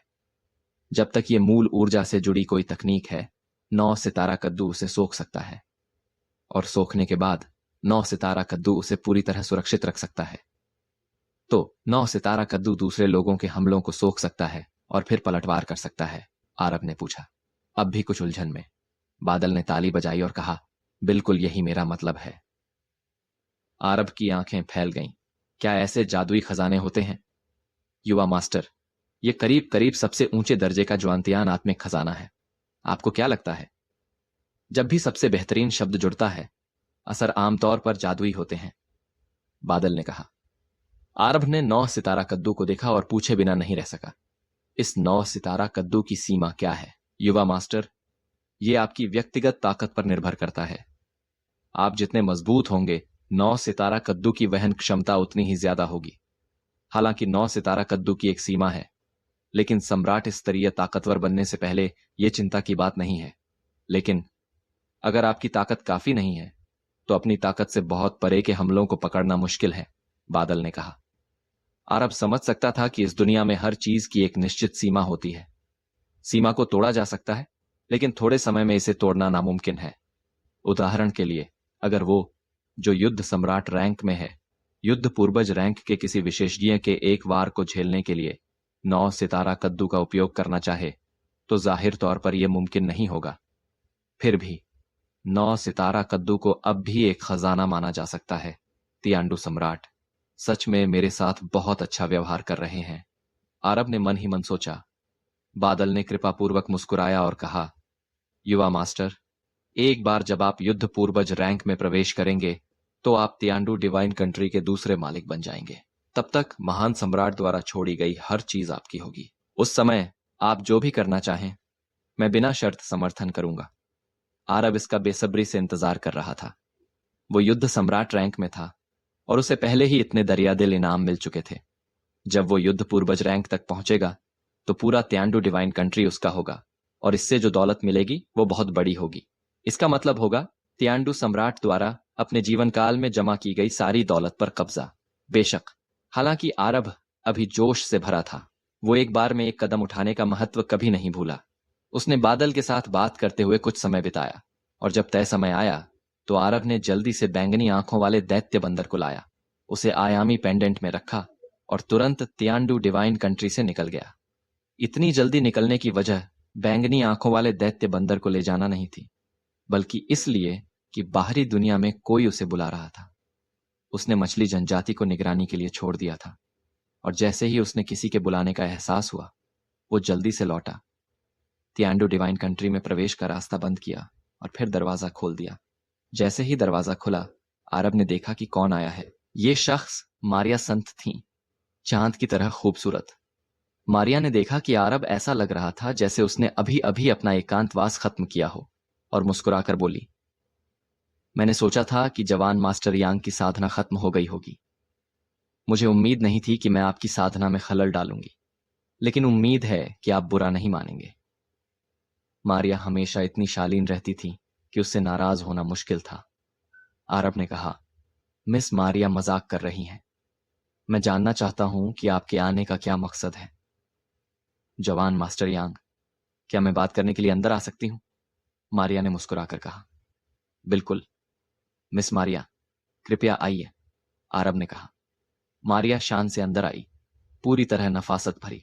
वो धीरे से बोली, मैं अचानक यहां इसलिए आई क्योंकि दीर्घवायु मुख्य नगर में कुछ मामले चल रहे हैं। दीर्घवायु मुख्य नगर का सालाना पिलदांव सम्मेलन शुरू होने वाला है। इसे नगर की एक खासियत माना जाता है। यह हर साल आयोजित होता है और एक बड़ा आयोजन है। मुझे लगा था कि शुरू होने में अभी कुछ दिन और हैं, लेकिन यह इतनी जल्दी हो रहा है। सम्मेलन के दौरान कुछ ताकतवर हकीमों का होना तय है और कुछ अच्छी गोलियां मिलना आम बात है। मैं जानना चाहती हूं कि क्या जवान मास्टर यांग इसमें साथ चलने को तैयार है? एक पिलदांव सम्मेलन, आरब ने अपनी भौहें उठाईं। अचानक दिलचस्पी हो गई। शुरू में वो भाग नहीं लेना चाहता था, क्योंकि वो अपना हकीमी का स्तर जाहिर नहीं करना चाहता था और दूसरों की बनाई गोलियों में उसकी कोई रुचि नहीं थी। हालांकि उसे अचानक दीर्घवायु मुख्य नगर में हाल ही में हुई घटनाएं याद आ गईं। आरब ने अपना मन बदल लिया। उसने कहा, पिलदाओ सम्मेलन जैसे दिलचस्प आयोजन को देखने से इनकार करने की कोई वजह नहीं है, और मिस मारिया ने कृपा करके मुझे बुलाया है, तो मैं कैसे मना कर सकता हूं। हमें कब चलना चाहिए? जवान मास्टर यांग, कृपया तैयार हो जाइए, मैं आपको लेने थोड़ी देर में आऊंगी, मारिया ने कृपापूर्वक कहा और तैयारी करने चली गई।